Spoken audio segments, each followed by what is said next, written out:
South India Shopping Mall, The Wedding Mantra, Sarikotta Wedding Collection, South India Shopping Mall.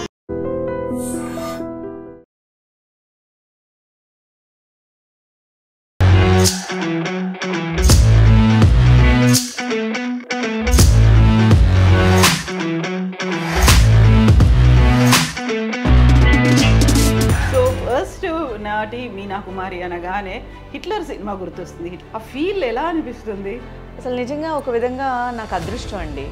ఎందుకంటే first megastar గారి cinema కేవలం అన్నా చెల్లెళ్ళ story. Hitler అనేసరికి కేవలం అన్నా చెల్లెళ్ళ స్టోరీలో నేను ఒక చెల్లెలైనందుకు నేను చాలా అదృష్టవంతురాలన్నమాట. నేను హిట్లర్ ఎలా చేశాను అంటే మామూలుగా మనోరమ గారు పి వాసు గారి డైరెక్షన్లో ప్రభుదేవా నగ్మా చేశారు. అంటే అప్పుడు నన్ను చూశారు వాళ్ళు లవ్ బర్డ్. హిట్లర్ ఒకటే నాకు మెయిన్ టైటిల్ అయిపోయింది అనమాట. భయంకరమైనటువంటి సిచ్యువేషన్స్ బయట ఫేస్ చేసినవి కూడా ఉన్నాయి కదా. అవును, ఎందుకంటే చిరంజీవి గారిని తిడతాను కదా.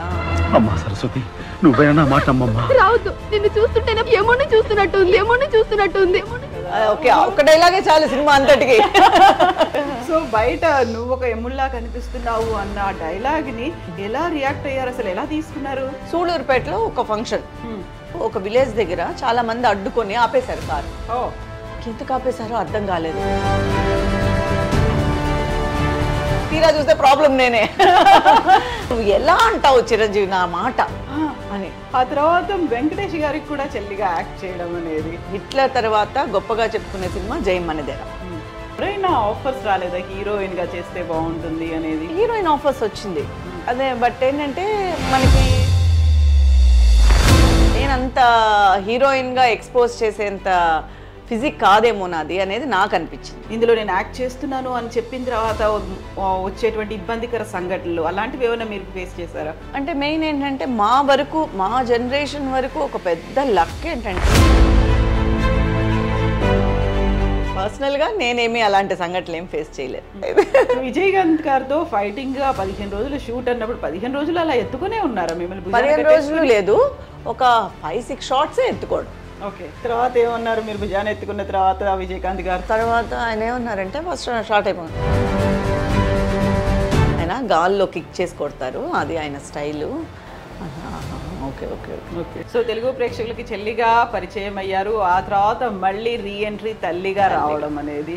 సో క్వైట్ కాంట్రాస్ట్ రోల్స్ అనేవి అక్కడ కనిపిస్తూ ఉంటాయి కదా. చెల్లిగా అయిన తర్వాత హీరోయిన్ గా చేశా జానకి. నా ఫస్ట్ సీరియల్ జెమినీలో జానకి అని, అదే ఫస్ట్ ఏవిఎం వాళ్ళు ఇచ్చింది నాకు సీరియల్. సో ఒక ట్రెడిషనల్ ఆర్థోడాక్స్ ఫ్యామిలీ నుంచి వచ్చిన తర్వాత సినిమాలు అంటే ఫస్ట్ వచ్చినటువంటి రియాక్షన్ ఏంటి అసలు? ఫస్ట్ అందరికి చాలా మందికి మా వాళ్ళకి నచ్చలేదు. అవును, ఎందుకంటే అప్పుడు కొంచెం, బట్ నా కెరియర్ బాగుండడం వల్ల అందరూ ఈరోజు హ్యాపీగా ఉన్నారు. సినిమాలో చేసి వచ్చినటువంటి అమ్మాయి పెళ్ళి అంటే ఆలోచిస్తారు అనేది ఉంటుంది కదా. ఫస్ట్ ఆలోచన ఉండేది, కానీ మా అత్తయ్య గారు అబ్బాయి వాళ్ళు మా వాళ్ళు ఫిక్స్ అయిపోయారు కాబట్టి ఫస్ట్ నుంచి నన్ను చిన్నప్పటి నుంచి అనుకున్నారా? అందుకని ఆ ప్రాబ్లం నేను ఫేస్ చేయలేదు.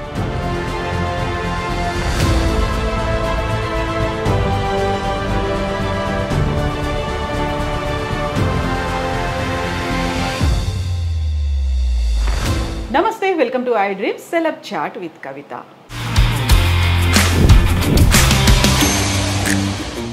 అందము అభినయము కలగలిసినటువంటి అచ్చ తెలుగు అమ్మాయి, సౌత్ ఇండియాలో ఉన్నటువంటి అన్ని లాంగ్వేజెస్లో నటించినటువంటి నటి ప్రస్తుతం మనతో పాటుగా ఉన్నారు.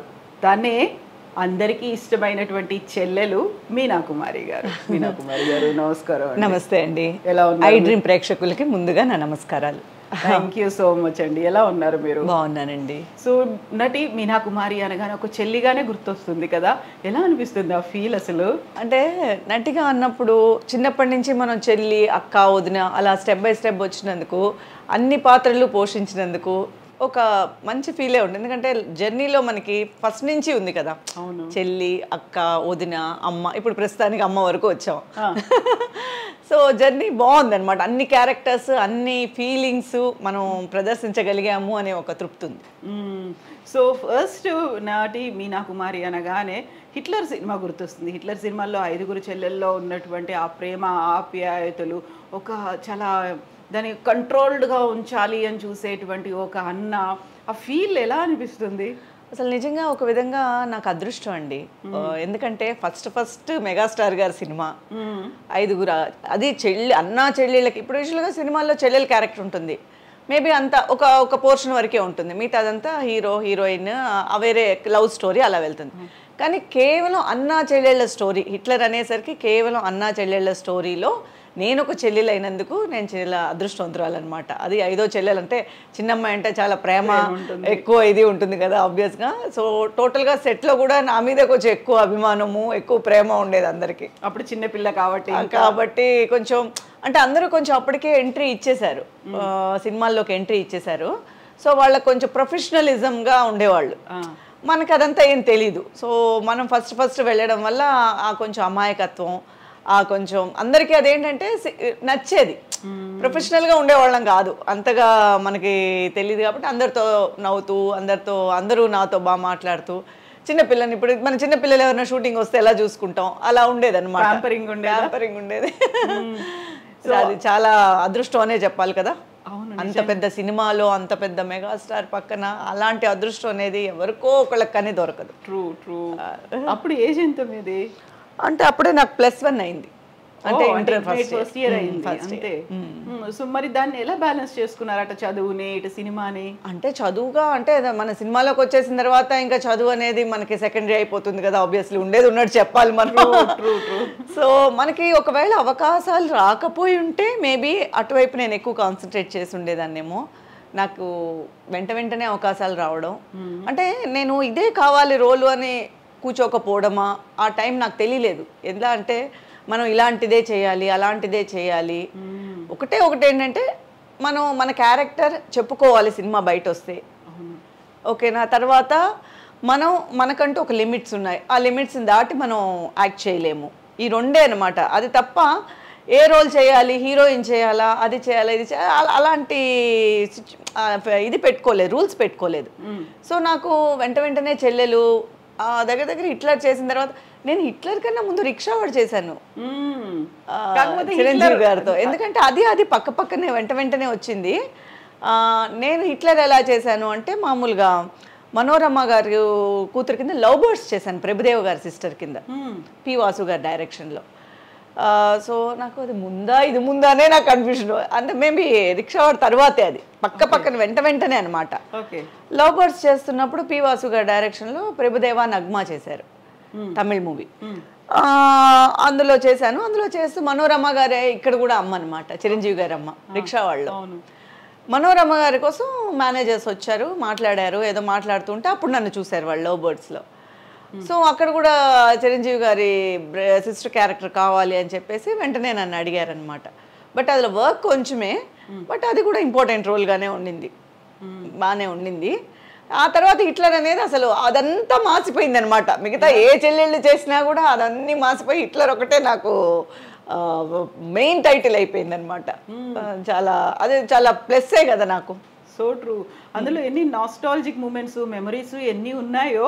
ఆ తర్వాత కూడా కొన్ని దాన్ని ఏమంటారు భయంకరమైనటువంటి సిచ్యువేషన్స్ బయట ఫేస్ చేసినవి కూడా ఉన్నాయి కదా. అవును, ఎందుకంటే చిరంజీవి గారిని తిడతాను కదా.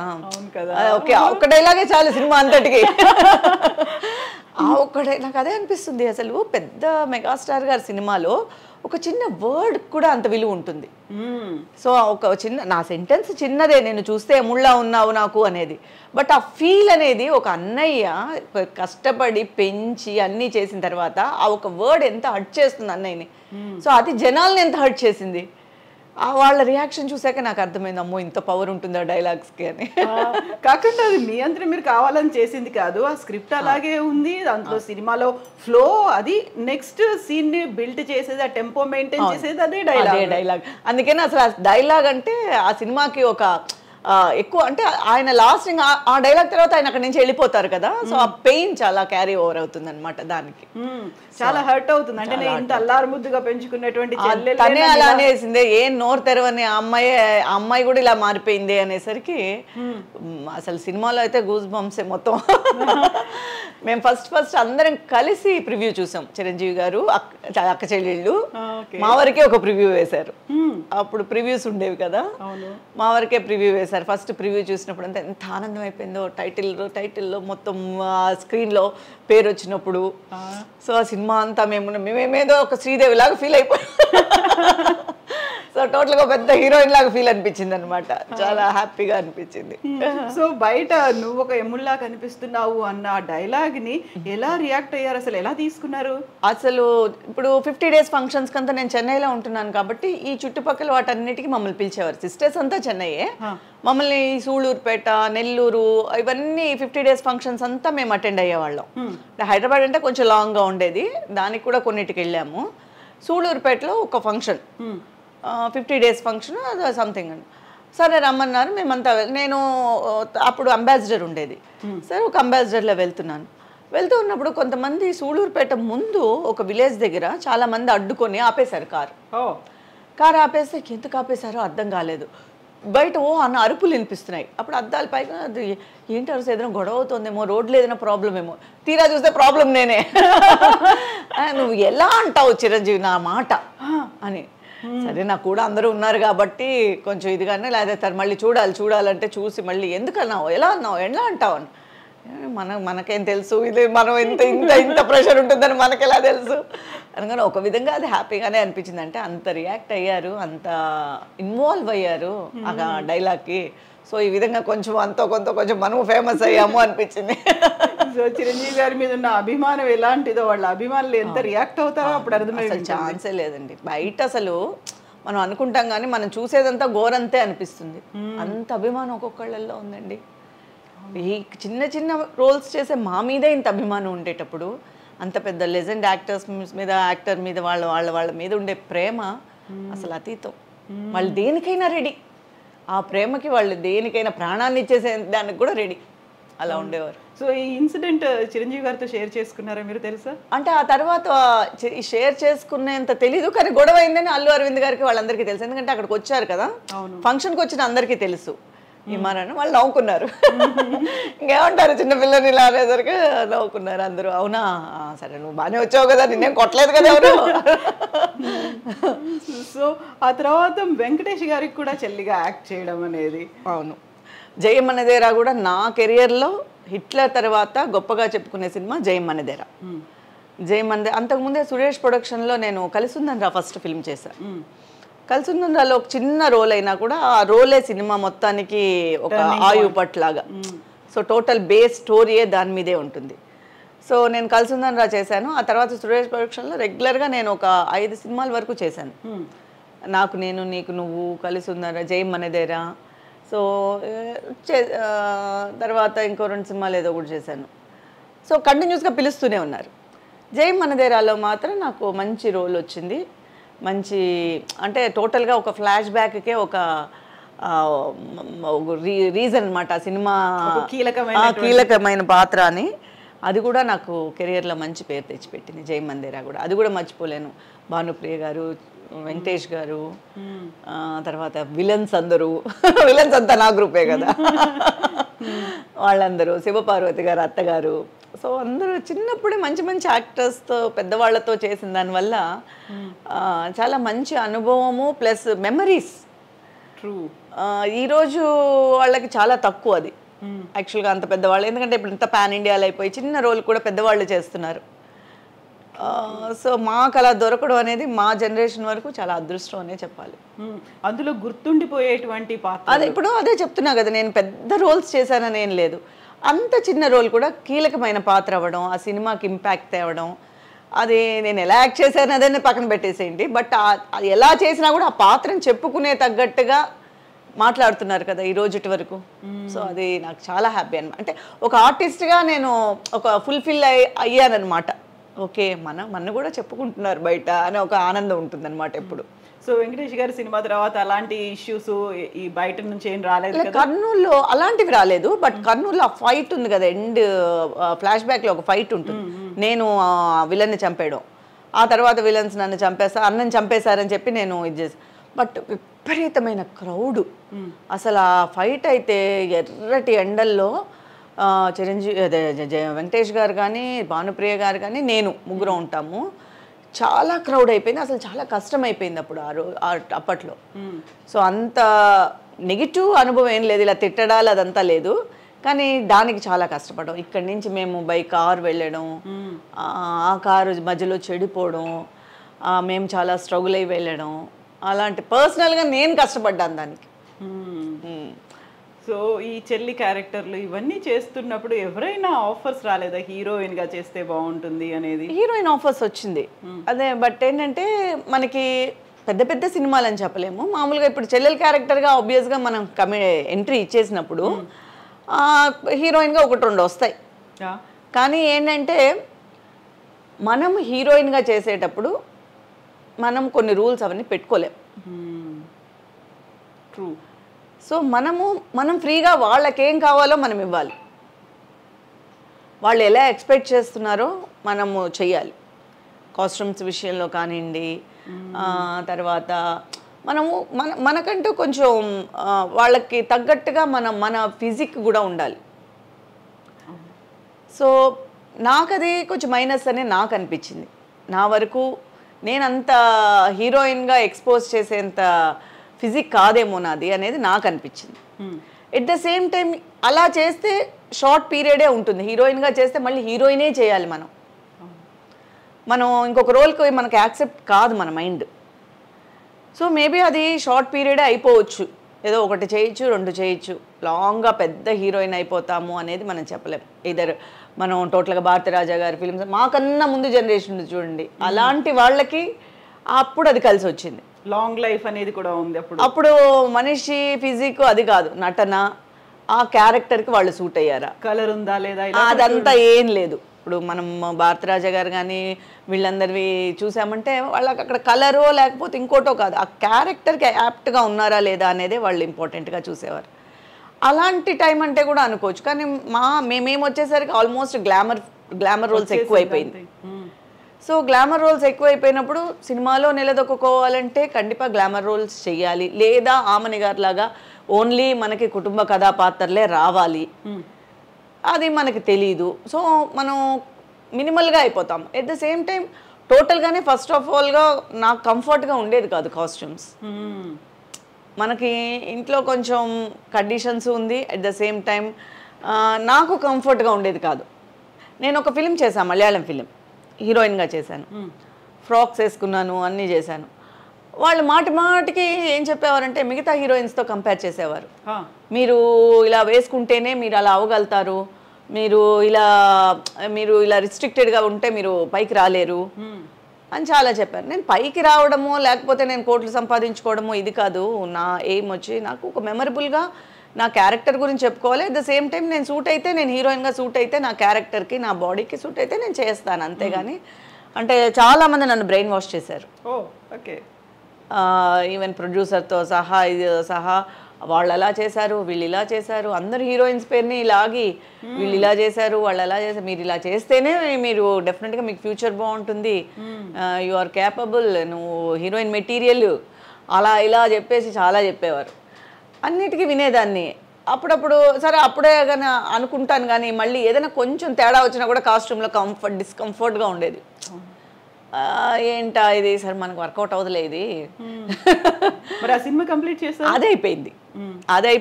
అది అంతలో ఇప్పుడు అదొకే, అదొక టైప్ ఆఫ్ లవ్ సబ్జెక్ట్ కాబట్టి చిన్నదిగా అది అయిపోయింది.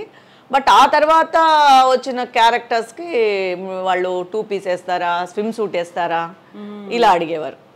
ఇది మనకు వర్కౌట్ అవ్వదు అని చెప్పి హీరోయిన్ని మనం అసలు ఫస్ట్ ఆఫ్ ఆల్ మీకు first A type of costumes వేయాలి అంటే అక్కడే వెళ్ళిపోయేది, రిజెక్ట్ అయిపోయాయి. అక్కడే ఓకే బాయ్ అని చెప్పేసేవాళ్ళు, లేదులేండి ఐఎమ్ నాట్ ఇంట్రెస్టెడ్ అని చెప్పేసేవాళ్ళు. స్టోరీలు ఇవన్నీ వినకపోయేవాళ్ళు అసలు. ఫస్ట్ కాస్ట్యూమ్స్ స్టోరీ ఏంటంటే మనం విలేజ్ రోలు లేకపోతే హోమ్లీ అంటే మనం సూట్ అవుతాం. సైకలాజికల్గా అది మైండ్లో పడిపోయింది, ఏది మనం ఇలాంటి వాటికే సూట్ అవుతాము. సింపతి రోల్స్ లేకపోతే విలేజ్ టైపు లేకపోతే ఒక కుటుంబ కథాపాత్రలు అయితేనే మన ఫేస్కి సూట్ అవుతుంది, మనకి బాగుంటుంది. అని చెప్పి మైండ్లో పడిపోయింది. సో అందుకని ఫస్ట్ క్యారెక్టర్ స్టోరీ అడగంగానే 2 హీరోయిన్స్ అండి, ఒకటి గ్లామర్ రోల్. అది సరే వస్తానండి, థ్యాంక్ యూ సో మచ్ అని చెప్పి వచ్చినాయి. కానీ అడిగారు, మొత్తానికి ఆఫర్ అయితే వచ్చింది, అన్నీ చేయలేదు.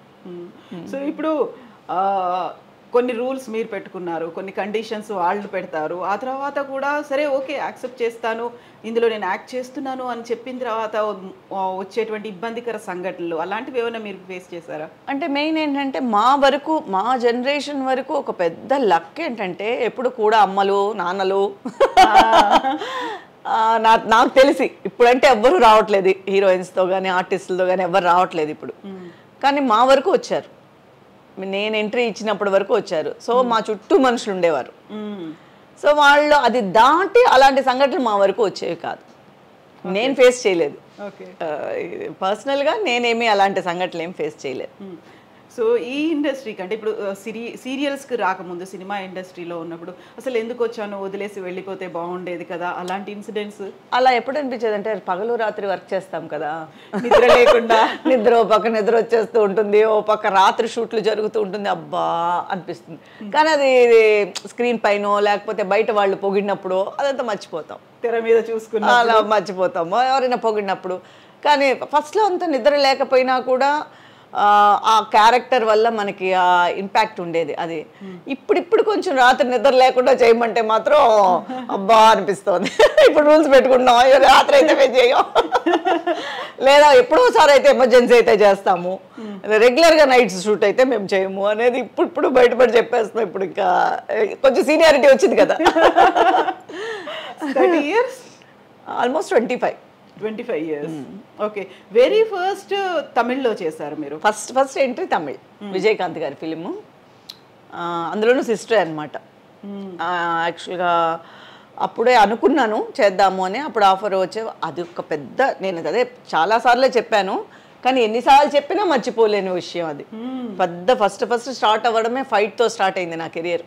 ఓకే, ఫస్ట్ తీసుకెళ్ళి ఫైట్ ముందు నుంచోబెట్టారు, ఏం తెలీదు, మొత్తం అన్ని తాళ్ళు కట్టేసి రోప్స్ కట్టేసి రోప్ షాట్ వేరే. ఆ హీరో ఏంటంటే పెద్ద ఫైట్స్లో చాలా సూపర్ స్టార్ అనమాట ఆయన, ఇక్కడ తమిళనాడులో విజయకాంత్ అని. ఆయన మీద నన్ను ఎక్కించుకొని ఫైట్ చేస్తాడు. నేను చిన్నప్పటి నుంచి చబ్బీగానే ఉండేదాన్ని, అంత సాహసం ఆయన ఎలా చేశారో నాకు అర్థం కాదు ఇప్పటికీ. కానీ అంత స్ట్రాంగ్గా ఉండేవారేమో. నేను అదే అనుకున్నాను, ఎలా అబ్బా యాక్సెప్ట్ ఏదో ఏ బక్క పిచ్చినో కదా కమిట్ చేసుకోవాలి, ఇలాగా నన్ను పోయిసారి మనకు తెలియదు అది, అంటే ఇలా కట్టేస్తారు, ఇలా మనం ఫైట్ తీయాలి అనేది తెలియదు. వాళ్ళు చెప్పింది ఏంటి, ఒక సిస్టర్ క్యారెక్టర్, ఫ్యామిలీ, శ్రీవిద్య గారు అమ్మగారు. అదేంటిది ఫస్ట్ నాకు అమ్మగారు శ్రీవిద్య గారే, హీరోయిన్ ఖుష్బూను రంజిత, ఇద్దరు హీరోయిన్స్. వీణ హీరో గారు, విజయకాంత్ గారి హీరో అని చెప్పగానే సరే ఓకే మంచి ఫ్యామిలీ సబ్జెక్ట్ అది ఇది సరే బాగుంది అలా అనుకుని వెళ్ళిపోయా. వెళ్ళంగానే ఏవిఎం స్టూడియోలో ఆల్రెడీ ఫైట్ జరుగుతోంది. జరిగేసరికి విజయకాంత్ గారు చూశారు, డైరెక్టర్ చూశారు, చూడంగానే సరే మేకప్ వేసేయండి అన్నారు. మేకప్ టెస్ట్ వేయలేమోలే అనుకున్నా, సరే మేకప్ టెస్ట్ ఏమోలే మామూలుగా ఓ చూడీదార్ ఇచ్చారు, అది వేసుకొని షార్ట్కి రమ్మన్నారు.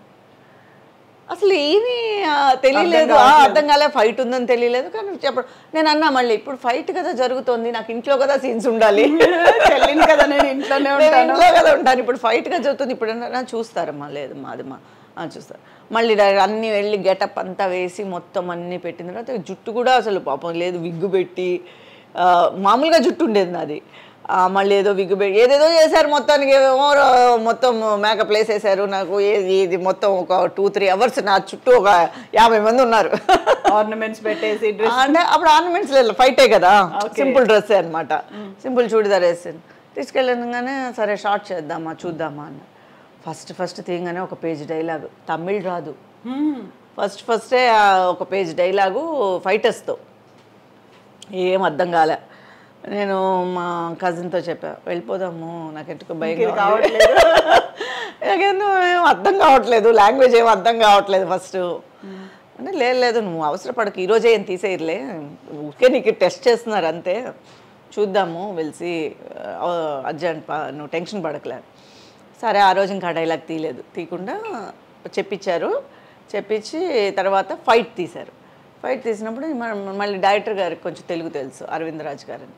ఆయన కూర్చోపెట్టి బాగుంటుందమ్మా, నువ్వేమి భయపడద్దు, ఇలాగా ఫైట్ అంటే ఆయన మీద ఎక్కాలి. ఆయన పడిపోతారండి అన్న. ఆయన పడిపోకుండా మేము చూసుకుంటాం, ఆయన ఎత్తుకుంటే నన్ను పడిపోతారండి అని. ఎంత ఇన్నోసెంట్గా ఉండేదన్నమాట మైండ్. అంటే లేదమ్మా పడిపోకుండా మేము చూసుకుంటాంలే అని చెప్పి మొత్తానికి ఆయన కాలు నా కాలు కట్టేసి, అంటే ఆయన రోప్ షాట్ లో గోడ మీద ఇలా స్టెప్స్ వేసి గాల్లోకి ఎగురుతారు, ఎగిరి ఈ విలన్ని కొడతారనమాట. సో ఇదంతా పైన మేము ఉండాలి కదా, నేను ఉండాలి కదా, భుజం మీద వేసుకుంటారు, ఉప్పు మూట్లాగా వేసుకొని ఫైట్ చేస్తారనమాట. ఒక 15-20 రోజులు జరిగింది ఆ ఫైట్ 15 days జరిగింది. సరే ఇక ఫైట్ అబ్బా అనుకునేలోపు కట్ చేస్తే సాంగ్ ఊటీలో సాంగ్ కదా, ఫ్యామిలీ సాంగ్ అనమాట. సో అది ఎంజాయ్ చేసి వచ్చాము. అప్పుడు శ్రీవిద్య గారు చాలా ఎలా ఉండాలి, ఏంటి ఇండస్ట్రీకి కొత్త, ఎంత జాగ్రత్తగా ఉండాలి, ఎలా మేకప్ చేసుకోవాలి, ఎలాగా ఇది చేయాలి అని చెప్పి చాలా చెప్పించేవారు. చాలా ఫస్ట్లో కొంచెం మాట్లాడేవారు కాదు. నా ఇన్నోసెన్స్ చూసి తర్వాత సరే ఏదో టింగర్లా ఉంది, సరే పోనీలే పాప చిన్నపిల్లగా ఉంది అని చెప్పి తర్వాత దగ్గర తీసుకొని అన్నీ చెప్పేవారు. తర్వాత ట్రాక్ మధ్యలో నడవడం ఎలాగా, ట్రాక్లో నడుస్తూ డైలాగ్ చెప్పడం ఎలాగా ఫస్ట్లో వచ్చేది కాదు. కోఆర్డినేషన్ చూసుకోవాలి కదా, అది చాలా. ఆ తర్వాత సరే నేను అమ్మ నడుచుకుంటూ వస్తామన్నమాట ట్రాక్లో. ఆవిడ ముందు మాట్లాడుకుంటూ వెళ్తారు, నేను వెనకాల ఫాలో చేయాలి, నేను ఏదోటి ఆవిడ చెప్పిన దానికి కౌంటర్ ఇస్తూ వెళ్ళాలి. సరే చూశారు, నేను మాట కింద చూసేస్తున్నాను, పడిపోతాను భయం. సో ఇది వర్కౌట్ కాదని మళ్ళీ ఏం చేశారు, 2 ట్రాక్లు వేసి ఆ 2 ట్రాక్ల మధ్యలోనే మమ్మల్ని నడిపించారు. సో మన కోసం అంత చేశారు అంటే ఆ షాట్ ఎంత ఇంపార్టెంటు, ఆ షాట్ అలాగే తీయాలని ఆ డైరెక్టర్ ఎంత పట్టుపట్టారు. ఆ వర్క్ మీద ఉండేది అంటే ఏదో ఒక ఎలాగైనా తీయాలి, అలాగే తీయాలి షాట్, ఈ అమ్మాయి చేతి చేయించాలి. అని తర్వాత కొంచెం అలవాటైంది. విజయకాంత్ గారితో ఫైటింగ్ 15 రోజులు షూట్ అన్నప్పుడు 15 రోజులు అలా ఎత్తుకునే ఉన్నారా మిమ్మల్ని? 15 రోజులు లేదు. ఫస్ట్ లో ఏంటంటే నన్ను ఒక బాక్స్ లో దాచేస్తారు. బాక్స్ తీసినప్పుడు ఫస్ట్ మీరుంటారు, తర్వాత అందులో ఉంటే ఆయన కాపాడి ఒక 5-6 షాట్సే ఎత్తుకోవడం. ఓకే, మిగతా అంతా ఓ పక్క నుంచో పెట్టే ఫైట్ చేస్తారు కదా. కొన్ని ఫస్ట్లో మాత్రమే అది తీసినప్పుడు ఎవరో విలన్ అనుకొని తీస్తారు, నేను లేస్తాను, ఈ లోపల ఎవరో వస్తుంటే అప్పుడు గబక్కను మీద వేసుకొని ఫైట్ చేస్తారు. ఆ తర్వాత కింద నుంచో పెట్టి మళ్ళీ బ్యాలెన్స్ ఫైట్ అంతా జరిగింది. ఒక 5-6 షాట్స్ అనమాట. ఓకే, తర్వాత ఏమన్నారు మీరు భుజాన్ని ఎత్తుకున్న తర్వాత విజయకాంత్ గారితో కానీ? తర్వాత ఆయన ఏమన్నారంటే ఫస్ట్ షార్ట్ అయిపోయింది, నేను ఎవరో తెలుసా అన్నారు. నేనే ఫస్ట్ టైం చూడడం, తెలీదు అంటే ప్రాబ్లం. అంటే పెద్ద హీరో అని తెలుసు, తెలీదని చెప్పలేను, కానీ ఫస్ట్ టైమే చూడడం. తెలుసు సార్, అలా కాదు అన్నట్టు. మళ్ళీ ఎవరు అడుగుతారేమో అని భయం క్వశ్చన్స్. తెలుసు సార్, నా ఫైట్స్ తెలుసా, నేను ఫైట్ చూశాను. ఈ లోపల ఆయన షార్ట్కి పిలిచారమ్మ. అప్పుడు ఫైటర్స్ అంతా తెలుగు వాళ్ళు కొంచెం చాలా మంది ఉన్నారు, పొన్నాంబలం గారు వీళ్ళంతా కూడా అప్పుడు ఉండేవారు ఫైట్ ఇదిగా. సారు ఫైట్ ఏంటి స్పెషల్ అంటున్నారు, ఎలాగా? ఆయన గాల్లో కిక్ చేసి కొడతారు, అది ఆయన స్టైలు. ఓకే అలా కొంచెం నేను ఈ లోపల తెలుసుకుంటున్నాను అనమాట ఆయన గురించి. మెల్లిగా ట్యూన్ అయ్యి ఆయన సినిమాలు చూడడం.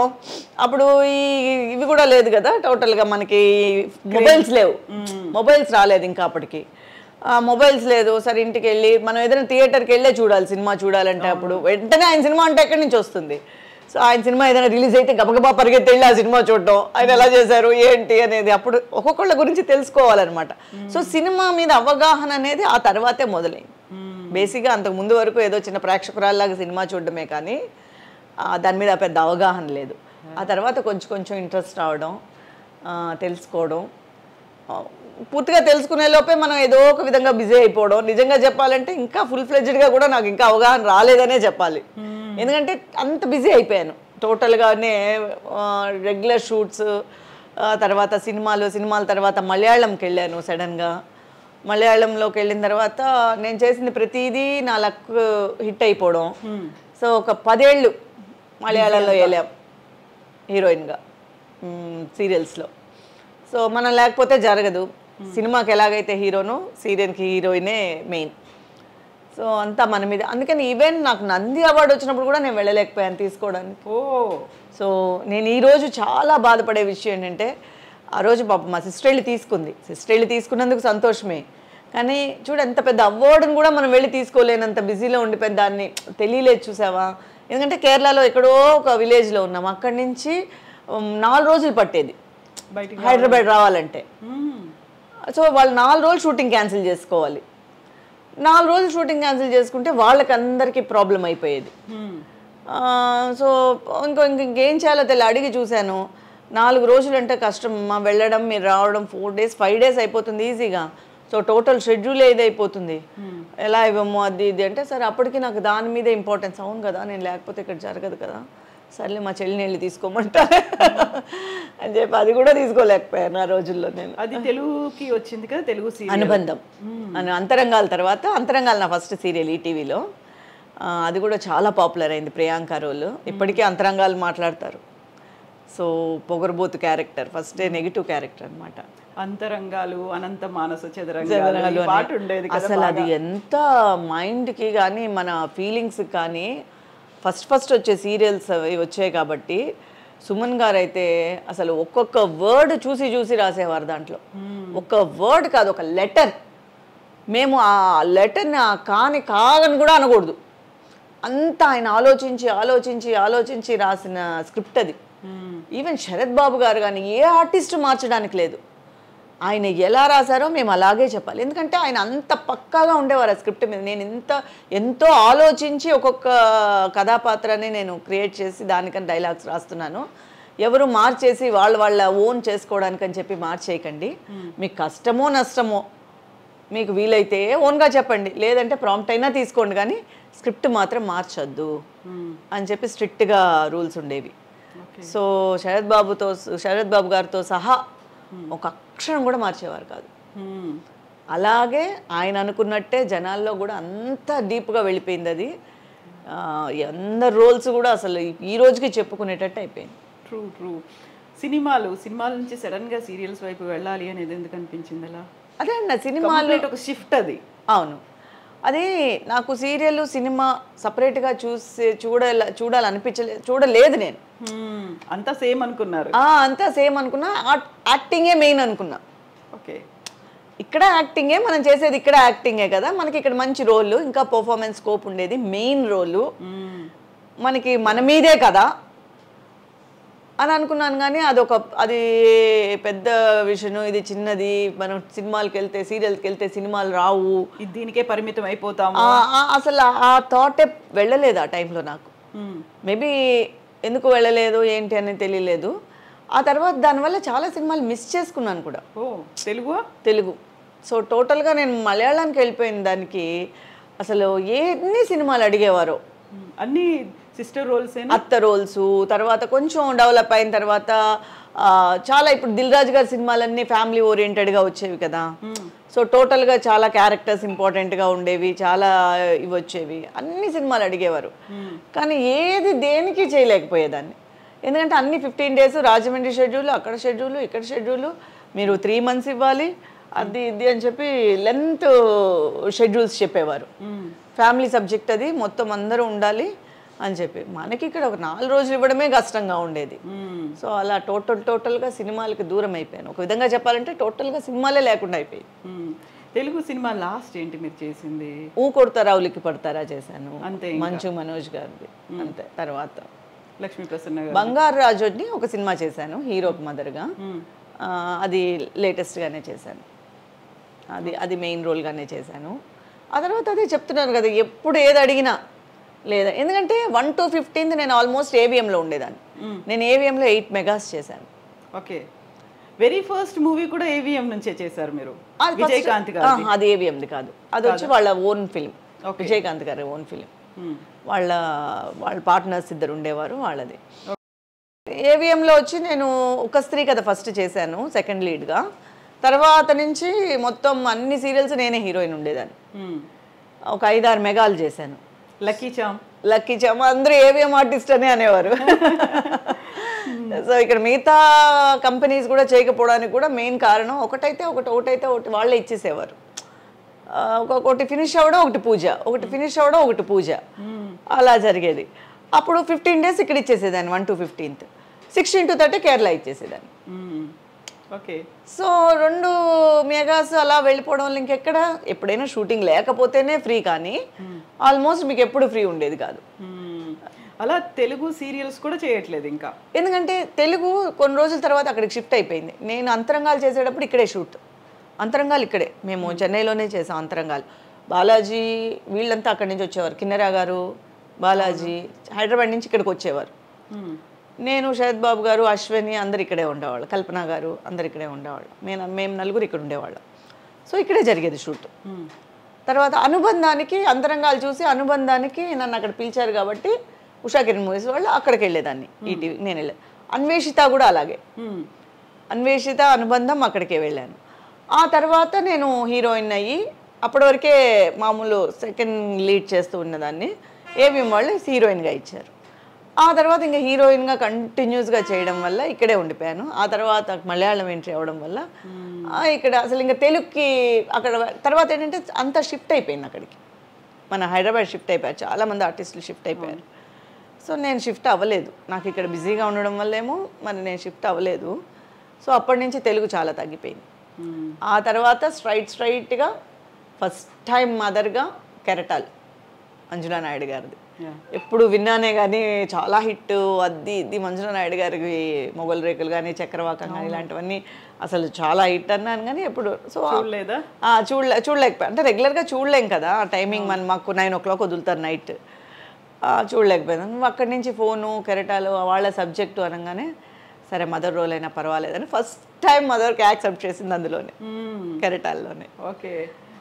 ఆ తర్వాత రక్త సంబంధం అని, భార్య అని, సో టోటల్గా మదర్గా వెంటనే మన అయితే ఏంటంటే మన తెలుగు వాళ్ళు ఎప్పుడూ నన్ను పిలుస్తూనే ఉన్నారు. సో దానికి నేను చాలా లక్కీ అనే చెప్పుకోవాలి. ఎప్పుడు కూడా నేను ఏదో చెన్నైలో ఉన్నానో నన్ను ఎప్పుడు వదిలేయలేదు, పక్కన పెట్టలేదు, నన్ను అడుగుతూనే ఉన్నారు, పిలుస్తూనే ఉన్నారు. నాకు వీలు కాలేదంటేనే పాపం ఇంకేం చేయలేక వదిలేసేవారు. సో తెలుగు ప్రేక్షకులకి చెల్లిగా పరిచయం అయ్యారు, ఆ తర్వాత మళ్ళీ రీఎంట్రీ తల్లిగా రావడం అనేది, సో క్వైట్ కాంట్రాస్ట్ రోల్స్ అనేవి అక్కడ కనిపిస్తూ ఉంటాయి కదా. చెల్లిగా అయిన తర్వాత హీరోయిన్గా చేశాను, జానకి. నా ఫస్ట్ సీరియల్ జెమినీలో జానకి అని, అదే ఫస్ట్ ఏవిఎం వాళ్ళు ఇచ్చింది నాకు సీరియల్. ఓకే. తెలుగు సీరియలే ఇచ్చారు ఫస్ట్ నాకు, తర్వాత తమిళ్కి, తర్వాత సేమ్ జానకి రీమేక్ చేశారు తమిళ్లో, నేనే చేశాను. ఆ తర్వాత ఒక 4 మెగాలు వచ్చి తమిళ్లో చేశాను. సో ఫస్ట్ సీరియల్ నేను హీరోయిన్గా తెలుగే, జానకి అని జెమినీలో వచ్చింది. సో ఒక ట్రెడిషనల్ ఆర్థోడాక్స్ ఫ్యామిలీ నుంచి వచ్చిన తర్వాత సినిమాలు అంటే ఫస్ట్ వచ్చినటువంటి రియాక్షన్ ఏంటి అసలు? ఫస్ట్ అందరికీ చాలామందికి మా వాళ్ళకి నచ్చలేదు. అవును, ఎందుకంటే అప్పుడు కొంచెం ఆర్థోడాక్స్గానే ఉండేవారు కాబట్టి కొంచెం చాలామందికి బయట ఎవరు చెప్పలేదు, కానీ చాలామందికి నచ్చేది కాదు ఎలా ఉంటుందో ఏంటో అని. బట్ నా కెరియర్ బాగుండడం వల్ల అందరూ ఈరోజు హ్యాపీగా ఉన్నారు. మేబీ కెరియర్ కనుక సరిగా నేను డిజైన్ చేసుకోలేకపోతే నాకు అలా ఒకవేళ అమరకపోతే మేబీ కష్టపడేవారేమో. బట్ ఈరోజు అందరూ హ్యాపీ. సో ఆ టైంలో మీనా కుమారి ఇలా సినిమాల్లోకి వెళ్తోందంట, ఎందుకు ఎందుకు ఎందుకు అనే క్వశ్చనే వచ్చేది. ఎందుకంటే నేను బేసిక్గా మా నాన్నగారు సిఏ, సో నేను అకౌంట్సే తీసుకున్నా ఇంటర్ ఫస్ట్ ఇయర్లో. అవ్వచ్చు కదా, చదువుకోవచ్చు కదా, ఇది వచ్చేసి ఒక స్టాండర్డ్ అయిన జాబ్ కాదు కదా, మన ఇంట్లో ఎవరు లేరు కదా. బట్ ఏంటంటే మా కజిన్ అప్పటికే సినిమాటోగ్రఫర్. ఓకే. సో తను అప్పటికే ఫిల్మ్ స్టార్ట్ చేసి జీన్స్ తనే చేసింది, సెకండ్ కెమెరా మొత్తం అశోక్ కుమార్ గారితో. సో జీన్స్ తను మొత్తం అన్ని దేశాలు చూసి వచ్చేసింది ఫస్ట్ సినిమాకే.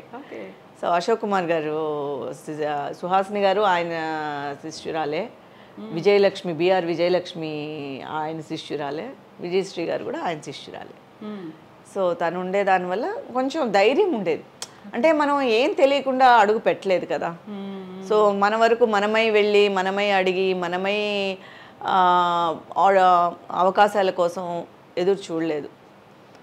సో తనని అడగడము, తను ట్రై చేసిందంటే తను అంటే చేస్తుంది అని చెప్పిన తర్వాత అదే చెప్తాం కదా, హీరోయినే అని ఉంటే ఒకవేళ ఏమైనా నేను చాలా కష్టపడాల్సి ఉండిందేమో అవకాశాల కోసం నేను వెతుక్కోవాలని.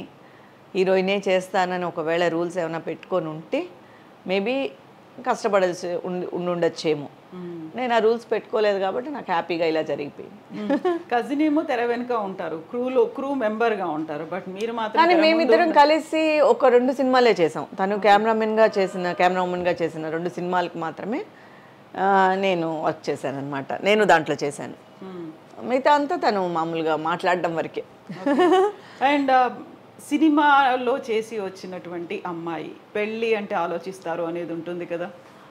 ఫస్ట్ ఆలోచన ఉండేది, కానీ మా అత్తయ్య గారు అబ్బాయి వాళ్ళు ఫిక్స్ అయిపోయారు కాబట్టి ఫస్ట్ నుంచి నన్ను చిన్నప్పటి నుంచి అనుకున్నారా? అందుకని ఆ ప్రాబ్లం నేను ఫేస్ చేయలేదు. ముందే చిన్నప్పుడే డిసైడ్ అయిపోయింది. వాళ్ళు డిసైడ్ అయిపోయారు. మీకు ఆప్షన్ లేకుండా చేశారా? నాకు అసలు ఏ ఆప్షన్ ఇవ్వలేదు. సో నేను మొత్తం నా కెరియర్ మీద నేను కాన్సన్ట్రేట్ చేసుకున్నాను. సో పర్సనల్గా ఇలాంటి విషయాల మీద నేను ఎప్పుడు కాన్సన్ట్రేట్ చేయలేదు. అన్నీ నా ప్రమేయం లేకనే అన్నీ అయిపోయాయి. కాకుండా అప్పటికే మీరు ఈ గ్లామర్ ప్రపంచంలోకి వచ్చేసారు, ఎవరెవరు ఏంటి అనేది తెలుసు, ప్రతి ఒక్కటి తెలిసిన తర్వాత. అంతకుముందే నేను వాళ్ళకి ఒక కోడల కింద ఫిక్స్ అయిపోయాను కాబట్టి వాళ్ళలో ఒక మనిషి అయిపోయాను నేను. అవునా? యూజువల్ గా ఇక్కడికి బయటకు వచ్చి ఈ ప్రపంచాన్ని చూసిన తర్వాత లేదు సంబంధం కుదిరిచాము ఇలాగే చేసుకోవాలి. నేను చాలా మంచి కిడ్ యాక్చువల్గా. అమ్మ నాన్న చెప్పిన మాట పెద్దవాళ్ళు చెప్పింది యాజ్ వింటాను నేను. ఫస్ట్ నుంచి నాకు అది అలవాటు ఉంది. సో వాళ్ళు ఏం చెప్తే నా లైఫ్లో అలా జరిగిపోయింది. సో జరిగిపోయినవన్నీ నా మంచిగా జరిగాయి అనమాట. ఓకే. ఆ ఫ్యామిలీ హస్బెండ్ ఫ్యామిలీ వాళ్ళు చాలా అండర్స్టాండింగ్. వాళ్ళ అబ్బాయి కదా ఇప్పుడు ఎవరైతే నేను మ్యారేజ్ చేసుకున్నా వాళ్ళ చెల్లెలే సినిమాటోగ్రఫర్. ఓకే, బాగా కలిసి వచ్చింది. అలాగే బాగా ఆ ఫ్యామిలీ ఫుల్గా నన్ను ఫస్ట్ వాళ్ళు యాక్సెప్ట్ చేసిన తర్వాతే నేను ఈ ఫీల్డ్లోకి వాళ్ళు నన్ను దించారు. పర్మిషన్ తీసుకున్నారు ఫస్ట్. తను కూడా మీ కజిన్ కూడా రికమెండ్ చేసి ఉంటుంది. సో వాళ్ళు నాకు ఎప్పుడు అసలు ఆ జోన్ నాకు ప్రాబ్లమే రాలేదు. ఓకే, అలా రానే లేదు. సో పెళ్ళి అయిన తర్వాత కూడా షూటింగ్స్ అని వెళ్ళడం అంటే నాకు వాళ్ళే సపోర్ట్ చేసేవారు. మా మావయ్య గారు నాతో వచ్చేవారు, మా అత్తయ్య గారు నాతో వచ్చేవారు. ఓకే. సో నాకు మెయిన్ సపోర్ట్ వాళ్ళే. ఎందుకంటే మా అమ్మ నాన్నగారు ఆల్రెడీ చెప్పేశారు మీ ఇష్టము, ఇంకా మీకు ఇచ్చేసాము, మీరు పెళ్లి చేసుకుంటున్నారు అనేసి. మీరేం చెప్పినా తను వింటుంది అంతే. సో వాళ్ళు ఎలా చెప్తే నేను అలా వినేదాన్ని. ఒకటి ఏంటంటే యాక్ట్ చేయడం వరకు మాత్రమే నాకు ఇండివిజువల్ ఇది ఉండేది. ఆ క్యారెక్టర్ ఏంటి, ఎలా యాక్ట్ చేయాలి, కాస్ట్యూమ్స్ ఏంటి, దీని మీద ఒక్కటే నాకు అవగాహన కావాలన్నమాట. మీ ఇంకా దేని గురించి నాకు అవసరం లేదనమాట ఇంట్లో. అలా ఉండేదాన్ని. హస్బెండ్ వచ్చేవాళ్ళ మరి? ఒక్కొక్కరు చాలా తర్వాత లేటర్. ఫస్ట్లో వచ్చేవారు కాదు. ఫస్ట్లో మావయ్య గారు ఎక్కువ వచ్చేవారు, అత్తయ్య గారు వచ్చేవారు, అమ్మ వచ్చేవారు అప్పుడప్పుడు. తర్వాత లేటర్. ఓకే. మీరు షూటింగ్ స్పాట్లో అక్కడ లొకేషన్లో ఉన్నప్పుడు మా మామగారు మా అత్తగారు అని చెప్తే ఎలా ఉండేది? అంటే అందరూ ఏమనుకునేవారంటే యాక్చువల్గా నాన్నగారు అలా, ఎందుకంటే అందరితో వాళ్ళే వస్తారు కదా. సో అలా అనుకునేవారు. నేను కూడా ఆ భయం ఉన్నిలే. సో ఎవరో అంటే ఆ భయం ఉండదు కదా, మనకి ఆ భయం ఉంటుంది. ఇప్పుడు అది నెసెసిటీ కాదు. నేను చేసే యాక్టింగ్కిను నేను చేసే కథాపాత్రానికి నాతో వచ్చేవాళ్ళు ఎవరు అనేది ఇంపార్టెంట్ కాదు వాళ్ళకి. నేను పెద్ద ఎవరితో మనం షేర్ చేసుకునేదాన్ని కాదు. అలాగే అనుకోనిలేను, నాన్నే అనుకోని. So what is your husband? ఆయన చాలా కూల్. ఆయన కూడా యాక్సెప్ట్ చేశారు. తర్వాత అంటే మా అత్తయ్య గారు మావయ్య గారు ఉండే స్ట్రాంగ్నెస్ వల్ల ఆయన మీరు చూసుకుంటున్నారు అన్నారు కదా, మీరు చూసుకుంటానంటున్నారు కాబట్టి నాకు ప్రాబ్లం లేదు. అందులో వాళ్ళ చెల్లే కదా. సో నన్ను దించింది వాళ్ళ చెల్లే కాబట్టి దే ఆర్ హ్యాపీ. ఏం చేస్తుంటారు హస్బెండ్? ఇప్పుడు కొంచెం మాకు తిరుపతి దగ్గర ల్యాండ్స్ అది ఉంది, అది చూసుకుంటున్నారు.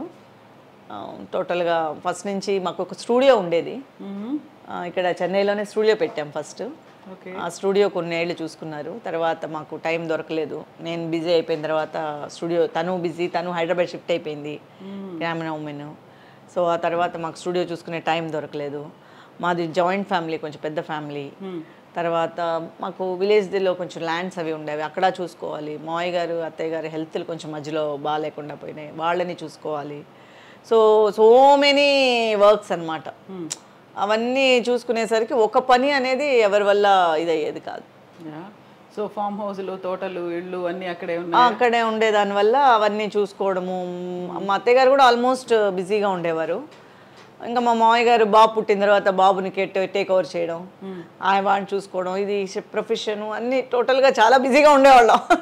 షూటింగ్లోకి తీసుకెళ్లేవాళ్ళ? లేదు, ఎప్పుడు తీసుకెళ్ళలేదు. అసలు ఎందుకలా? అంటే ఎక్కువ ప్యాంపర్ చేసేవారు. మిగతా వాళ్ళ పిల్లల్ని నేను చూసేదాన్ని. ఆర్టిస్ట్ పిల్లలు అంటే ప్యాంపర్ చేసేవారు. ఇంకోటి ఏంటంటే నేను వచ్చాను కానీ ఫర్దర్గా నాకు పెద్ద ఈ ఫీల్డ్లోనే బాబు దించాలి అనే ఐడియా లేదు. ఎందుకంటే బాబు కాబట్టి. ఒకవేళ మనకి అంత బ్యాక్గ్రౌండ్ లేదు, పెద్ద హీరో అయిపోతాడు అన్న బ్యాక్గ్రౌండ్ లేదు, ఒక్కవేళ ఫెయిల్యూర్స్ వస్తే వాళ్ళ లైఫ్ ఎలా ఉంటుందో అనే భయం ఉండేది.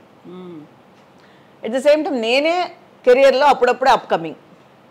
సో వాడిని తీసుకెళ్ళి నేను వాడి కెరియర్ని నేను క్వశ్చన్ మార్క్లో పెట్టలేదు. నా కెరియరే క్వశ్చన్ మార్క్లో ఉంది. వస్తుంది కాబట్టి ఓకే, ఈరోజు పాస్ట్ గురించి చెప్పుకుంటున్నాం కాబట్టి అన్నీ ఓకే. బట్ జరిగేటప్పుడు అనేది మనం దేని గురించి మనం ప్రిడిక్ట్ చేయలేం కదా, ఎలా ఉంటుంది ఏంటి అనేది.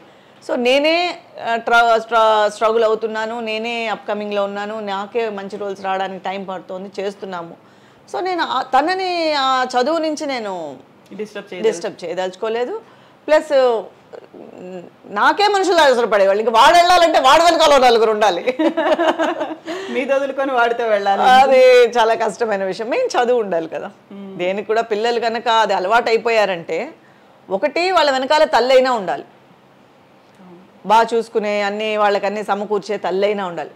తల్లే ఇక్కడ బిజీ అన్నప్పుడు ఇంకా బాబు నేను చూస్తుంది వెళ్ళి ఎవరికో అప్పచెప్పేసి వాడేదో చేసుకొని నేను ఈ కంప్లైంట్స్ వినుకుంటూ ఇది అసలు మైండ్లోనే లేదు. అసలు ఆ వింగే ఆలోచించలేదు. వాడు చదువుకోవాలి బాగా. ఏం చేస్తున్నాడు? డాక్టర్. వాళ్ళ తాతగారు ఫస్ట్ నుంచి డాక్టర్ చేయాలని అనుకున్నారు వాడిని. సో అలాగే డాక్టర్నే చేసా. వాడు కూడా పాపం నాలాగే చెప్పిన మాట వినే బాబు. సో మేము ఏం చెప్తే పేరెంట్స్ ఏం చెప్తే అది విన్నాడు. పేరేంటి? మనోజ్ కుమార్. ఓకే. సో మీరు యాక్టరు, మీ అబ్బాయి డాక్టర్.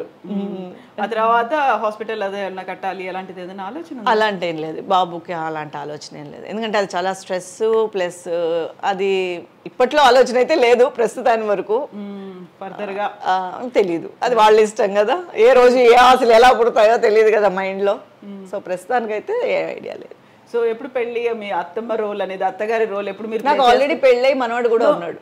ఓ ఆ రోల్ కూడా అయిపోయింది ఆ రోల్ కూడా. ఎందుకంటే మా అత్తయ్య గారు వాళ్ళు ఉన్నప్పుడే బాబుకి వాళ్ళు చాలా అంటే అన్ని వాళ్ళే చూసుకుంటున్నారు కాబట్టి త్వరగా పెళ్లి చేసేయాలి అని అనుకున్నారు. వాళ్ళ ఇష్ట ప్రకారమే చేశారు. నానమ్మ రోల్ కూడా వచ్చేసింది. రోల్స్ అన్ని అయిపోయింది. మొన్న 1 year అయింది బాబు. ఓకే. వాడికి సో నాన్న కియాన్ష్. ఓకే. సో ఆ టైటిల్ కూడా వచ్చేసింది. అన్ని రోల్స్ ప్లే చేస్తున్నారు, సింగిల్ హ్యాండెడ్ గా ఇవన్నీ చేస్తూ ఉన్నారు. ఇప్పుడు వాడికి వాళ్ళ అమ్మగారికి ఇంట్రెస్ట్ ఉంది, చిన్నవాడిని చేయించాలి అని వాళ్ళ అమ్మకి ఇంట్రెస్ట్. మరి అది ఎంతవరకు వర్కౌట్ అవుతుందో తెలియదు. మీరేమైనా రికమెండ్ చేస్తారా? రికమెండ్ చేస్తే వచ్చేవి కాదండి ఇవన్నీ.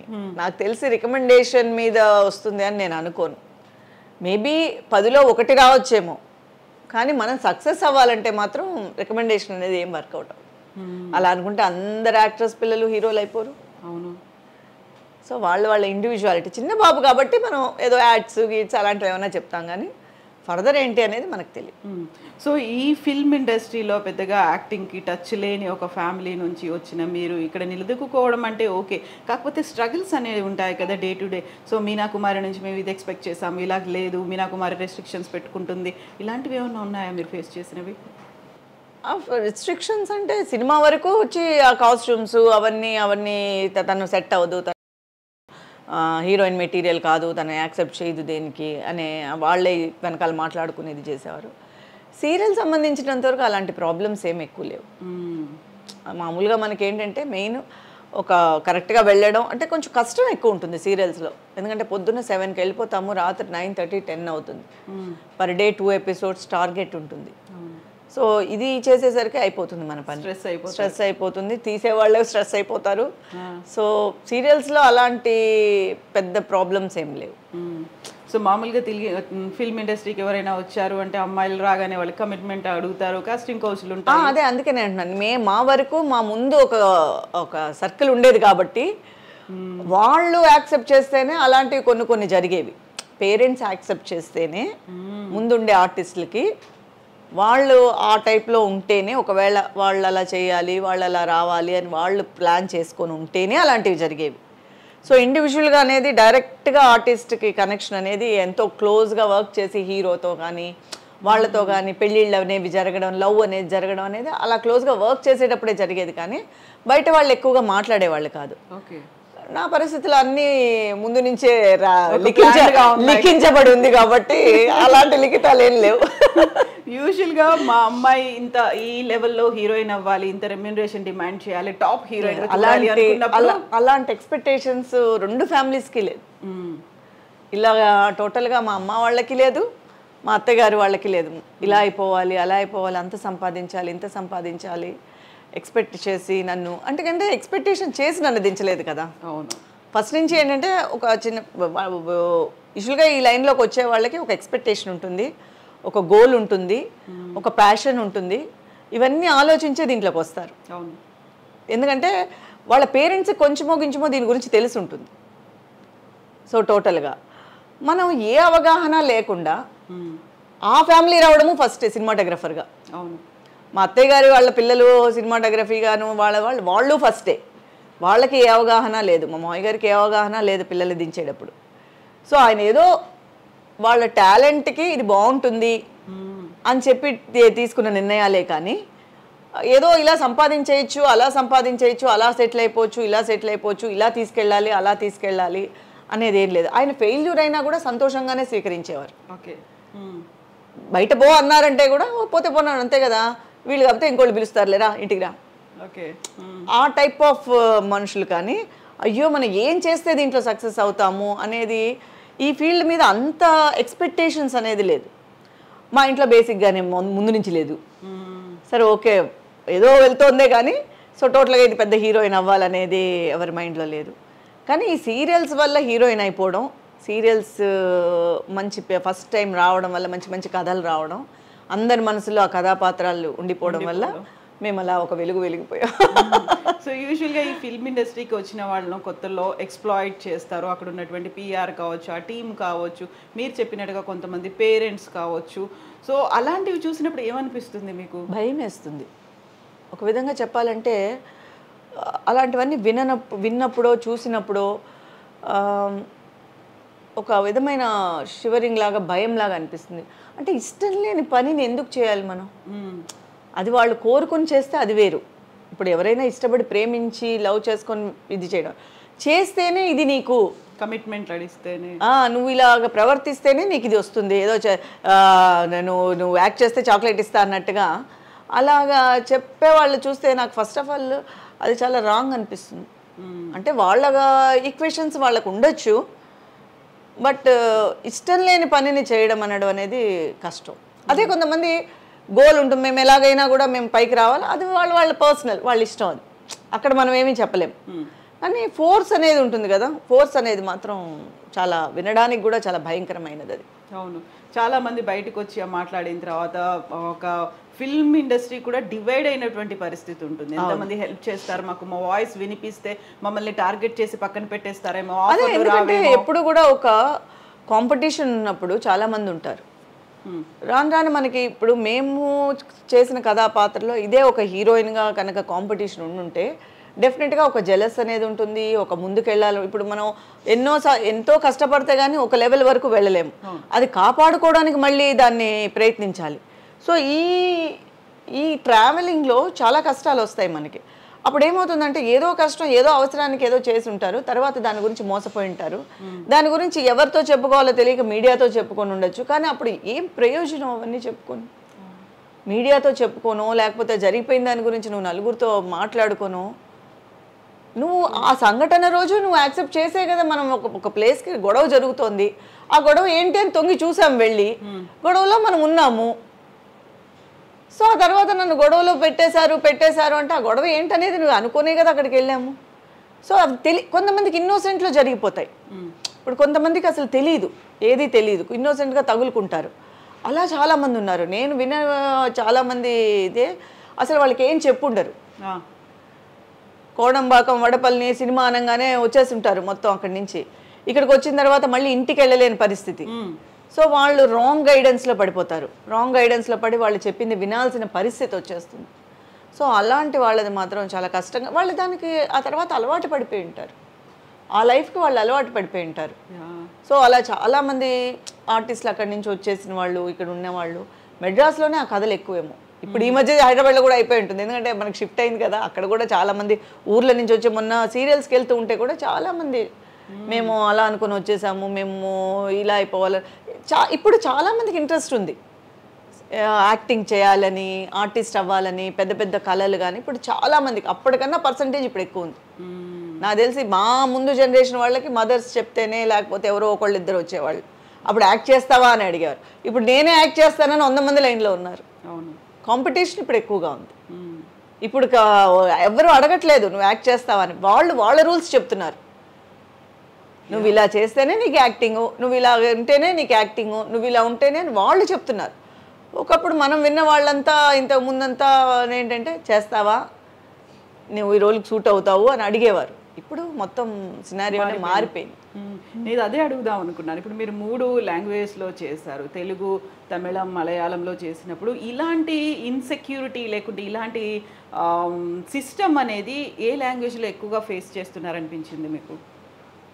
నేను అదే నేను చెప్తాను కదా, నేను అదే మామూలుగా జనరల్గా ఏ లాంగ్వేజ్లో ఉంది అంటే మనకి కాంపిటీషన్ ఎక్కువ ప్రతి ఫీల్డ్లోనూ ఉంది, ప్రతి ఇదిలోనూ ఉంది. ఎక్కడా నేను చెప్పలేము.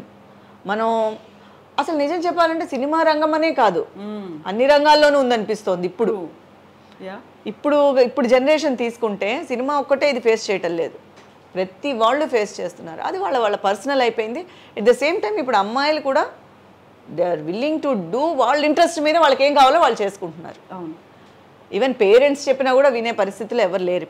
ఎందుకంటే ఇండివిజువాలిటీ ఎక్కువైపోయింది, వాళ్ళ డెసిషన్ మేకింగ్స్ అన్నీ వాళ్ళవే అయిపోయినాయి, వాళ్ళకి ఏం కావాలో వాళ్ళే డిసైడ్ చేసుకుంటున్నారు. సో ఇప్పుడు ఇవన్నీ చెప్పడానికే లేదు. అదే చెప్తున్నాను కదా, ఇది రైట్ ఇది రాంగ్ అనే లేదు. ఇప్పుడు వచ్చే పిక్చర్స్ కూడా మీరు చూసారంటే, మొన్న ఏదో 2-3 సినిమాలు చూశాను, జస్ట్ ఇప్పుడు జరిగేది యాజ్ ఇట్ ఈస్ అలాగే తీస్తున్నారు. ఇంతకుముందు అలాంటివి తీయాలంటే భయపడేవారు, ఒక డేటింగ్ని తీయాలంటే భయపడేవాళ్ళు. ఇంతకుముందు సినిమాలో చూపించేవారు కాదు, నిజంగా జరుగుతున్నా కూడా సినిమాలో చూపించేవారు. ఇప్పుడు డేటింగ్ బయట ఓపెన్గా చూపిస్తున్నారు, సినిమాల్లోనే చూపిస్తున్నారు. సో ఎవరు దేనికి భయపడట్లేదు, వాళ్ళ ఇష్టం అయిపోయింది ఇప్పుడు అంతా. సినిమాలు, సీరియల్స్, తర్వాత వెబ్ సిరీస్లు, దాంట్లో ఇంకా ఎక్కువ అసలు నో కంట్రోల్ అనేది ఉంది, సెన్సర్షిప్ అనేది లేదు అనేది. అవును, ఎందుకంటే మొన్న ఒకసారి ఒక వెబ్ సిరీస్ అడిగారు, ఏదో ఒక మర్డర్ అవుతుంది, మీరు మిమ్మల్ని మర్డర్ చేస్తారని. నా మర్డర్ అయ్యేది ఇప్పుడు మామూలుగా నాకు తెలిసి మర్డర్ అంటే ఎలా చేస్తారు, మామూలుగా ఎవడో వస్తాడు, గొంతు మూసేస్తాడు, కత్తితో పొడి చేస్తాడు, మర్డర్ అయిపోతుంది. వాడేంటి శాడిజము, వాడి మర్డర్ డిఫరెంట్గా చేస్తాడని ఏదేదో చెప్పారు స్క్రీన్ ప్లే. నేను దండం పెట్టాను, బాబు ఇప్పటివరకు ఏదో మంచి పేరు తెచ్చుకుంటున్నాను, ఇప్పుడు నేను ఇంత ఓపెన్గా ఇలా జరుగుతోంది లేదంటే ఇప్పుడు ఇది క్వైట్ కామన్ అన్నారు. ఇంత కామన్ అయిన విషయాలు నేను చేయలేను, ఓకేనా అంటే ఆ స్క్రిప్ట్ చెప్పేటప్పుడు కూడా అంత ఓపెన్గా చెప్తున్నారు, యాక్సెప్ట్ చేసేది కూడా అంత ఓపెన్గా యాక్సెప్ట్ చేస్తున్నారు. అందులో ఇప్పుడు వచ్చే జనరేషన్ కూడా ఇప్పుడు జస్ట్ 20 years పిల్లలు వచ్చినప్పుడు కూడా వాళ్ళు ఏమీ చెప్పట్లేదు. నేను ఒక హీరోయిన్గా చేశాను, హీరో అక్కగా, అమ్మాయి అంటుంది వాట్ ఈస్ దిస్ యా, ఎక్స్పోజింగే లేదు, రేపొద్దు నాకేం సినిమాలు వస్తాయి ఇలా చేస్తే, సేపు ఓణీ కట్టుకోని, విలేజ్ సబ్జెక్ట్ అది, ఓణీ కట్టుకొని కవర్ చేసుకుంటే రేపొద్దు నాకేం సినిమాలు వస్తాయి అంటుంది. సినిమా చేసి లాభం ఏంటి నేను. సో వాళ్ళ థాట్ అలా ఉంది ఇప్పుడు. నేను ఎవరైనా మంచి డ్రెస్ ఇస్తే, ఓణీలు అనమాట అమ్మాయికి, అన్ని లంగా ఓణీలు, సో ఎవరైనా సంతోషపడతారు. కానీ నేను హీరోకి అక్కని, తను హీరోయిన్ అనమాట, ఒక విలేజ్ సబ్జెక్ట్, ఎప్పుడు చూసినా అమ్మాయికి ఓణీలు ఇచ్చేవారు. ఓణీలు ఇస్తే ఉంది నా మొహం ఈ సినిమాలో మొత్తం అంతా నన్ను ఇలా కవర్ చేసి చూపించేస్తే ఎవరు చూస్తారు నన్ను, నాకు నెక్స్ట్ సినిమా ఎలా వస్తుంది అది. అంటే అప్పుడు వాళ్ళ మైండ్ సెట్ చూడండి. అవును, వాళ్ళే కావాలని కోరుకుంటున్నారు కదా. సరే అనుకున్నా, ఎవరికైనా నేనైతే ఆ ప్లేస్లో ఉంటే ఓణి అని కంఫర్ట్గా ఫీల్ అయ్యేదాన్ని. వీళ్ళు ఇప్పుడు సో ఓకే ఇదేనేమో జనరేషన్, ఇప్పుడు ఉండేవాళ్ళు ఇదేనేమో. చాలా మోడల్స్ కూడా యాడ్స్ చేసేటప్పుడు కూడా వాళ్ళు మాట్లాడుకునేదంతా కూడా ఇదే, మనం ఎలాగైనా గోల్కి వెళ్ళాలి. ట్రూ. సో ఇప్పుడు మీరు నిజ జీవితంలో రియల్ లైఫ్ లో నానమ్మ కూడా అయిపోయారు, క్యారెక్టర్స్ ఇంకా అమ్మ దగ్గర ఆగారు. వాట్ ఇఫ్ నానమ్మ క్యారెక్టర్ ఇంకొక 10 years అమ్మగా కానివ్వండి, అర్జెంట్ ఏముంది చెప్పండి. ఇంకా నానమ్మ అయితే అది ఫినిష్డ్ కదా, అంతే, ఇంకేం లేదు, దానిపైన ఇంకేం లేదు కదా. అంతే. అప్పుడు తెల్ల జుట్టు వస్తుంది, ఒక కొప్పు వేసుకోవాలి. ఈ రోజుల్లో అది కూడా లేదు. మీరు విధి చూసారంటే నన్ను అసలు ఫస్ట్ అడిగారు, విధి Part 2కి యమున గారు చేశారు. ఓకే. అదే సో సుమన్ గారు అదే మామూలుగా ఈటీవీలో అడిగారు, మామూలుగా అమ్మమ్మ రోల్ సార్ మీ కంటికి నేను ఎలా కనిపిస్తున్నాను సార్, అంతరంగాల్లో ప్రియాంక రోల్ ఇచ్చిన మీరే ఇలా ఇప్పుడు అమ్మమ్మగా పిలవచ్చు. లేదు మరి మీ ఇష్టం, మీరు ఎలా ఉండాలంటే అలా ఉండండి, అమ్మమ్మ అని కూడా పిలవరు మిమ్మల్ని. సార్ ప్లీజ్ సార్, నేను అసలు ఫస్ట్ యాక్సెప్ట్ చేయలేదు. తర్వాత సీరియల్ చూస్తే మీరే చూసుంటారు, యమున గారు కిన్నెర గారు ఇద్దరు చేశారు దాంట్లో. కిన్నెర గారు చేయలేదు, కిన్నెర గారి బదులు నన్ను అడిగారు మామూలుగా, అంటే Part 2 తీయడానికి విధి. యమున గారు నాని నాని అనే పిలిపించారు. ఆ హీరోయిన్స్ కన్నా ఈవిడే ఎంగగా రెడీ అయ్యేవారు. సో వాళ్ళకన్నా ఈవిడ ఎక్కువ రెడీ అయ్యేవారు, ఎంగనే కదా ఎక్కువ రెడీ అయ్యేవారు. ఎక్కడా తెల్ల జుట్టు లేదు. ఇప్పుడు అవన్నీ ఏం లేదు. ఇప్పుడు మీరు అమ్మైనా అమ్మమ్మైనా there is no grey hair, there is no కళ్ళజోడు. ఇంకా చెప్పాలంటే ఇప్పుడు నేను విల్లీ రోల్ చేయాలంటే భయపడుతున్నాను, మొత్తం నగలు వేసుకొని నుంచోవాలి. సో అమ్మో మొత్తం స్టెప్గా ఇప్పుడు ఎక్కువ నగలు వేసుకొని, లెన్స్ పెట్టుకొని, ల్యాషెస్ పెట్టుకొని, ఆ హైట్ వచ్చి జుట్టు హైట్ ఇంత హైట్ పెట్టేసుకొని, సో మొత్తం ఇప్పుడు మీరు ఎలా ఏం చేయలేదో, చిన్నప్పుడు ఎలా రెడీ అవ్వలేదో అవన్నీ ఇప్పుడు చేసుకోవచ్చు. మదర్ రోల్లో చేసుకోవచ్చు, నానమ్మ రోల్లో చేసుకోవచ్చు, అన్ని రోల్స్లో చేసుకోవచ్చు. సో ఇప్పుడు మీనా కుమారి గారికి ఏదైనా ఒక అవుట్ ఆఫ్ ద బాక్స్ ఆలోచించి ఒక విలన్ రోల్ ఇచ్చారు. నేను ఆల్రెడీ విల్లీగా చేశా, తమిళ్లోనే చేశాను.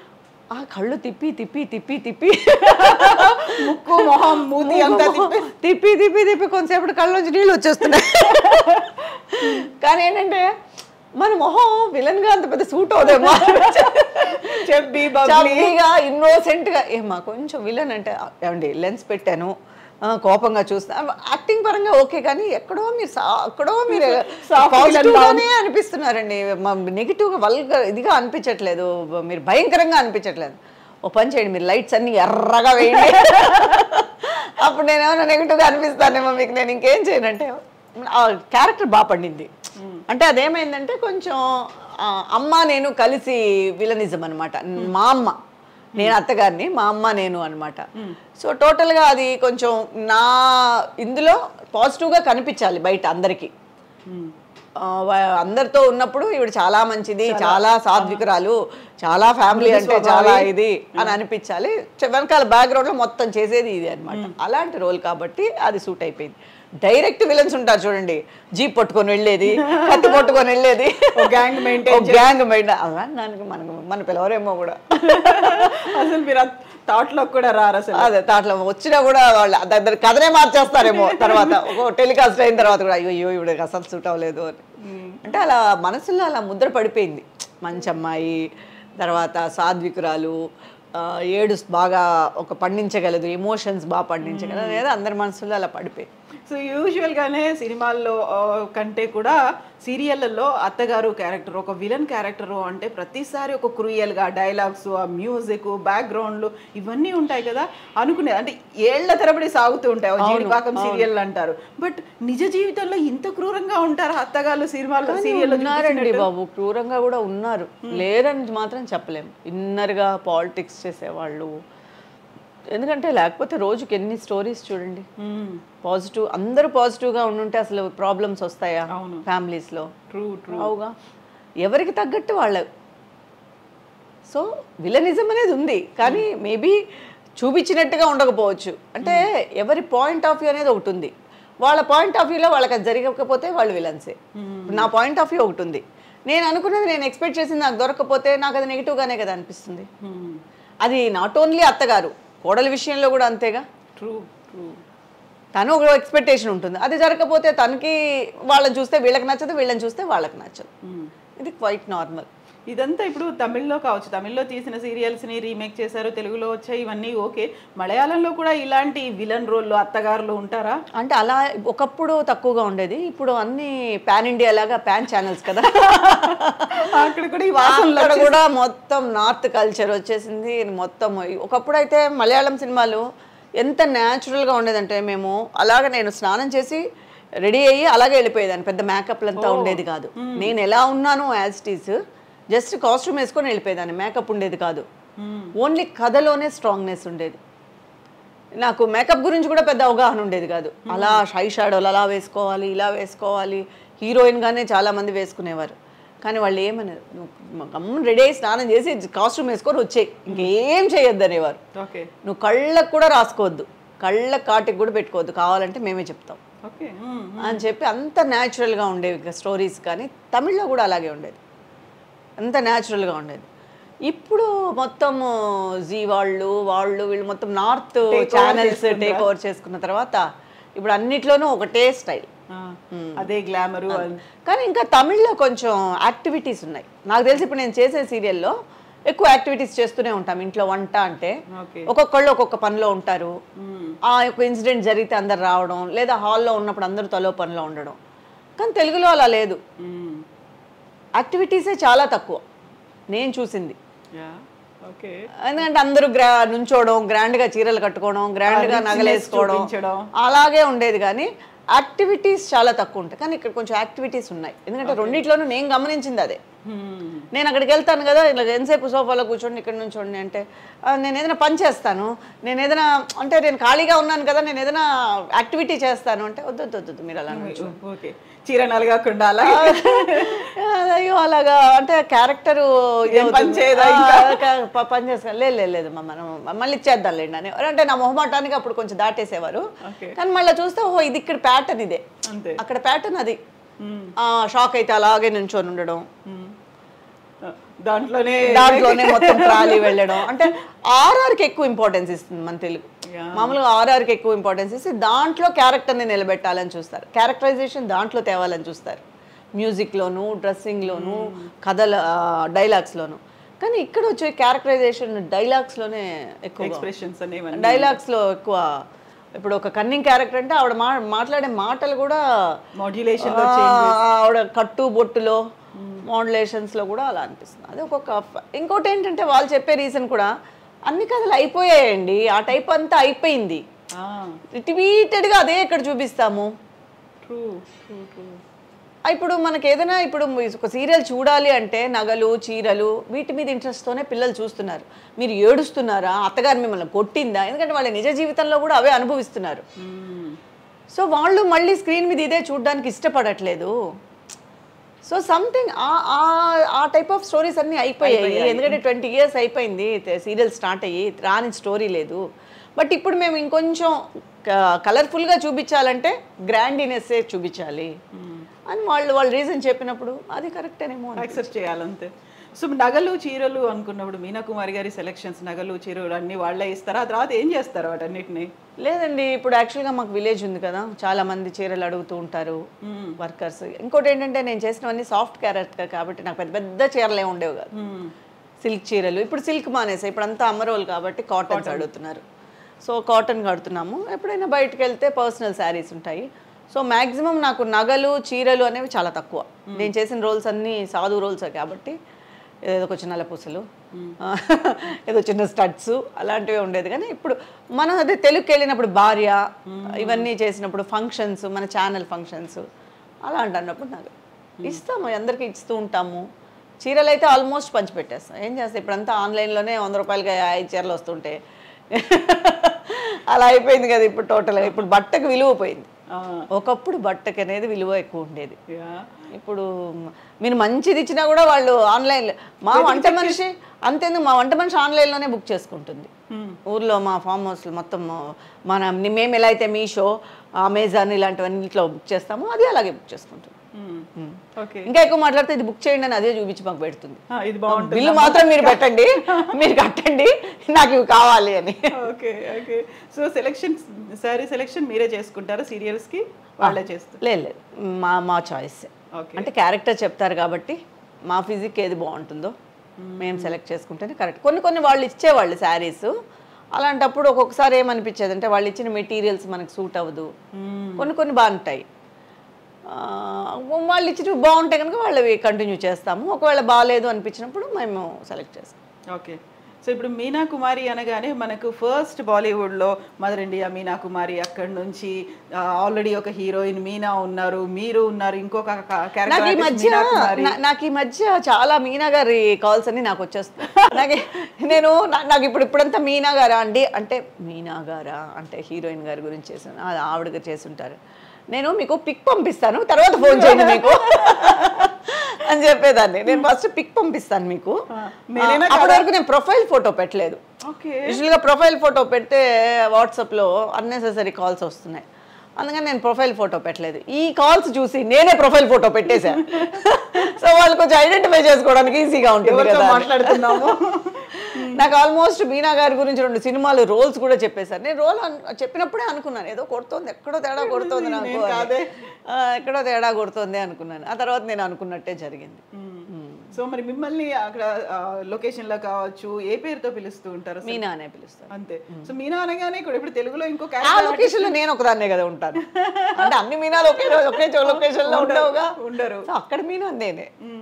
సో తెలుగులో కూడా ఈవెన్ తెలుగులో కూడా మనకి సీరియల్ లో కూడా మీనా కుమారి ఇంకొకరు ఉన్నారు కదా.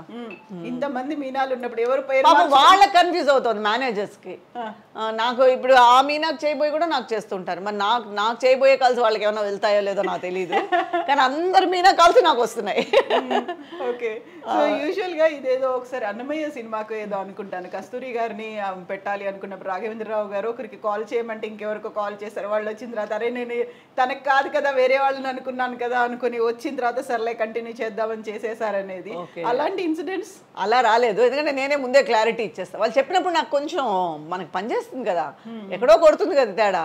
మీరు హైదరాబాద్లోనే ఉంటారు కదా అన్నప్పుడు మనం హైదరాబాద్లో ఉండము, మీరు ఎల్లుండి రాగలుగుతారా, ఆడిషన్ ఉంది. ఆడిషన్కి మనం ఎప్పుడు వెళ్ళింది లేదు, మన ఆడిషన్కి పిలుస్తున్నారంటే ఎక్కడో తేడా కొడుతుంది. లేదా ఎల్లుండి డబ్బింగ్ ఉంది వస్తారా, డబ్బింగ్ అసలు ఏం చేయలేదు, డబ్బింగ్ ఎందుకు పిలుస్తున్నారు వీళ్ళని, సో ఏదో చేసి ఉంటారు ఆవిడ అందుకని డబ్బింగ్ పిలుస్తుంటారు.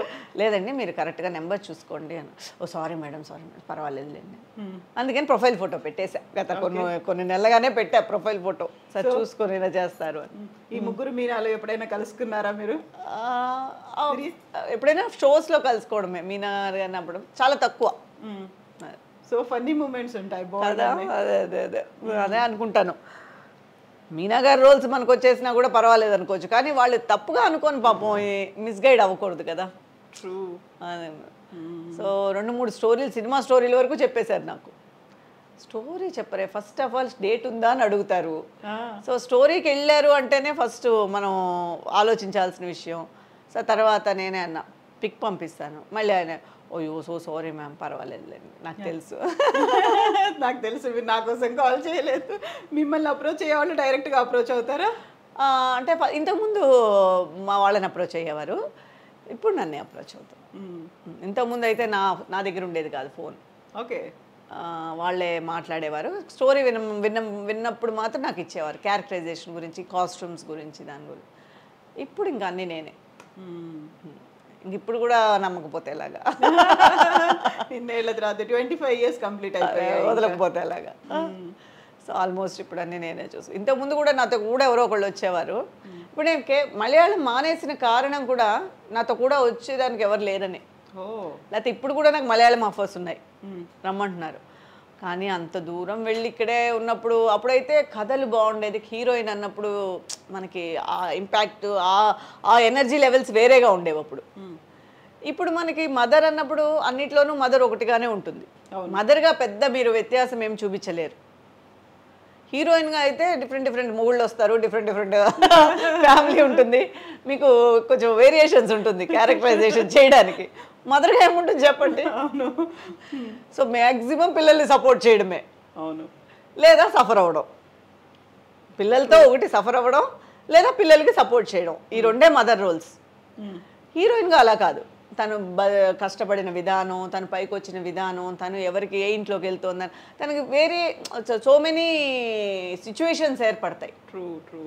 అందుకని అప్పుడు మనకి దూరంగా వెళ్ళి మంచి కథ చేయాలని అనిపిస్తుంది, ఎంత దూరమైనా పర్వాలేదు. మదర్ అన్నప్పుడు ఎక్కడైనా ఓకే,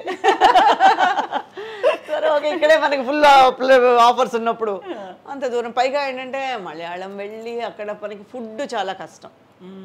మలయాళం ఫుడ్ నేను ఎప్పుడు 10 ఏళ్ళు ఉన్నా కూడా నా ఫుడ్ నేను చేసుకొని తిన్నా. వాళ్ళ ఫుడ్ నేను ఎప్పుడూ తినలేదు. బేసిక్గా నేను వెజిటేరియన్. సో వాళ్ళు అక్కడ పొద్దున్న లేచి నాన్ వెజ్ తింటారు, టిఫిన్కే వాళ్ళు నాన్ వెజ్ తింటారు. అవును. సో అక్కడ పొద్దున్న లేవగానే పరోటా బీఫ్ అక్కడ మస్ట్గా ఉంటుంది. సో నేను అప్పుడైతే కుక్కరు ఇల్లు, నాకు ఒక ఇల్లు ఇచ్చేవారు, నా వెనకాల మా అమ్మ వచ్చేవారు, లేకపోతే ఎవరో ఒకళ్ళు వచ్చి నాకు హోటల్ నుంచి నా ఫుడ్ అది చూసుకునేవారు. నాకు అంత ప్యాంపరింగ్ ఉండేది. సమయానికి తినమ్మా అనేదో ఫ్రూట్స్ ఇవ్వడము, జ్యూస్ ఇవ్వడము, లేకపోతే ఫుడ్ తెచ్చి ఆర్యాస్ అనేది ఉండేది వెజిటేరియన్ హోటల్. అక్కడి నుంచి ఇవన్నీ ఇప్పుడు ప్రొడక్షన్ వాళ్ళు ఎందుకు చేస్తారు? అవును. సో ఇప్పుడు వాళ్ళని వెళ్ళి వాళ్ళనంత ఇబ్బంది పెట్టే కన్నా ఈ రోల్లో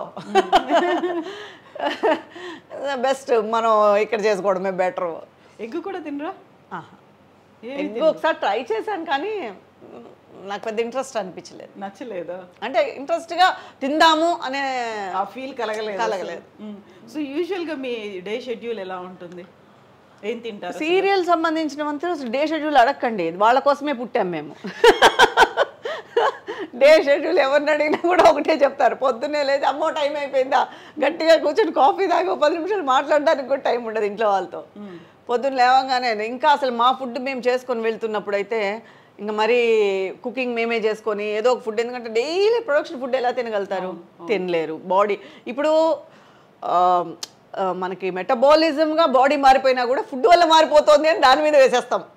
ట్రూ. సో ఒకవేళ అక్కడ మనకు ఫుడ్ పడలేదు, ఒకప్పుడు పడిన ఫుడ్డే, ఒకప్పుడే తిన్న ఫుడ్డే ఇప్పుడు మనకు పడట్లేదు, ఎందుకంటే మన కండిషన్స్ మారిపోయాయి కాబట్టి. అందుకని పొద్దున్న లేచి పిల్లల్లాగా వంట వండుకొని క్యారియర్ కట్టుకొని పొద్దున్న 7:30కంతా ఇక్కడ బయలుదేరితే అక్కడ 8:30కంతా షార్ట్ తీయాలని వాళ్ళు ప్రెషర్గా ఫీల్ అవుతూ ఉంటే మేము గబగబా రెడీ అయ్యి ఆల్మోస్ట్ ఇంకా రాత్రి అమ్మయ్య వదిలేరా అనేటట్టు వరకు వాళ్ళ ముందే కూర్చొని వాళ్ళ అంతే రొటీన్ లైఫ్ అదే. ఎప్పుడైనా అనుకుంటా ఒక 10 రోజులు వెకేషన్స్ ప్లాన్ చేయాలి, అక్కడికి వెళ్ళాలి ఇక్కడికి వెళ్ళాలి అని. ఇప్పుడు కూడా అమెరికా వెళ్దామని ప్లానింగ్లో ఉన్నాము, కానీ వదలట్లేదా? నేను అన్నా అప్పటికి ఒక 2-3 months టైం ఇవ్వండి, 2 months గ్యాప్ ఇవ్వండి, నేను వెళ్ళి వస్తానంటే అయిపోతుందమ్మా. ఇప్పటికి 1300 అయింది ఎపిసోడ్ లేదు. ఓ సో అయిపోతుందమ్మా, చూద్దాము, అయిపోగానే ప్లాన్ చేయండి. 1300 అంటే 3 ఏళ్ల నుంచి కంటిన్యూ అవుతుంది, 4 ఏళ్ళు అయిపోయింది. సో చూద్దామమ్మా, జస్ట్ ఇప్పుడైతే కొంచెం కష్టము, ఎందుకంటే కథ మీ మీదే పోతుంది. వాళ్ళు మనం లేదా కథే లేనట్టుగా వాళ్ళు మనకు చెప్తారు. సో టోటల్గా మీ మీదే పోతుంది కదా, అందుకని ఇప్పుడు నిజం కూడా యాక్చువల్గా అది ఫ్యామిలీ సబ్జెక్ట్ అనమాట. టోటల్గా మదర్ ఉండాలి, ఇంటికి పెద్ద దిక్కు మదరే. ఇంటి మదర్ లేకపోతే ప్రతిరోజు కనిపించాల్సిందే. మెయిన్ ఇంట్లో మదర్ లేకపోతే అంతా చిన్న చిన్న పిల్లలుగా ఉంటారు, అంటే ఒక ఫుల్ఫిల్నెస్ ఉండదు ఫ్యామిలీ. అందుకని సరే ఇంకా తప్పదని చెప్పి ఇది అయిన తర్వాత ప్లాన్ చేద్దామని అనుకుంటూ ఉన్నాం.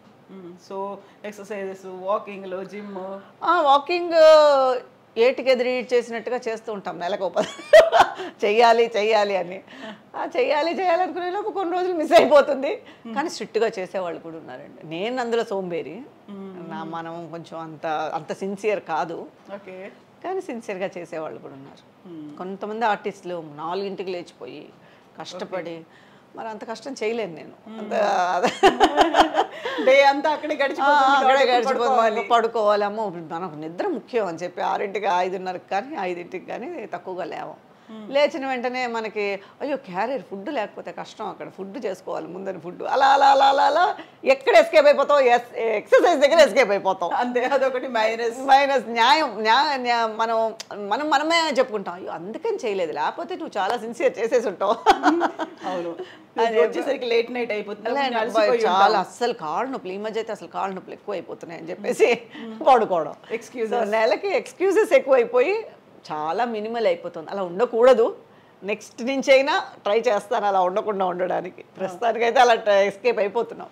ఇంకో సీరియల్లో మదర్ రోల్ రాకుండా ఉంటే ఇంకోటి ఏదైనా నేను అలాగే అనుకుంటాను. ఇది అయిపోయిన తర్వాత మనకని ఒక 15 days పెట్టుకుందాం, మనం టైం టేబుల్ కరెక్ట్గా, మన ఎక్సర్సైజ్ కరెక్ట్గా మనం చేద్దాం అనుకునేసరికి ఎవరో ఒకళ్ళు కథ చెప్తారు, బాగుంటుందని మీరే చేయాలని కదా, మనమే చేస్తే బాగుంటుంది కదా, సరే అయితే ఇది చేద్దాం అది చేద్దాం, ఎక్సర్సైజ్ చేసి అది కరెక్ట్గా చేసేద్దాం అని షాపింగ్కి వెళ్ళి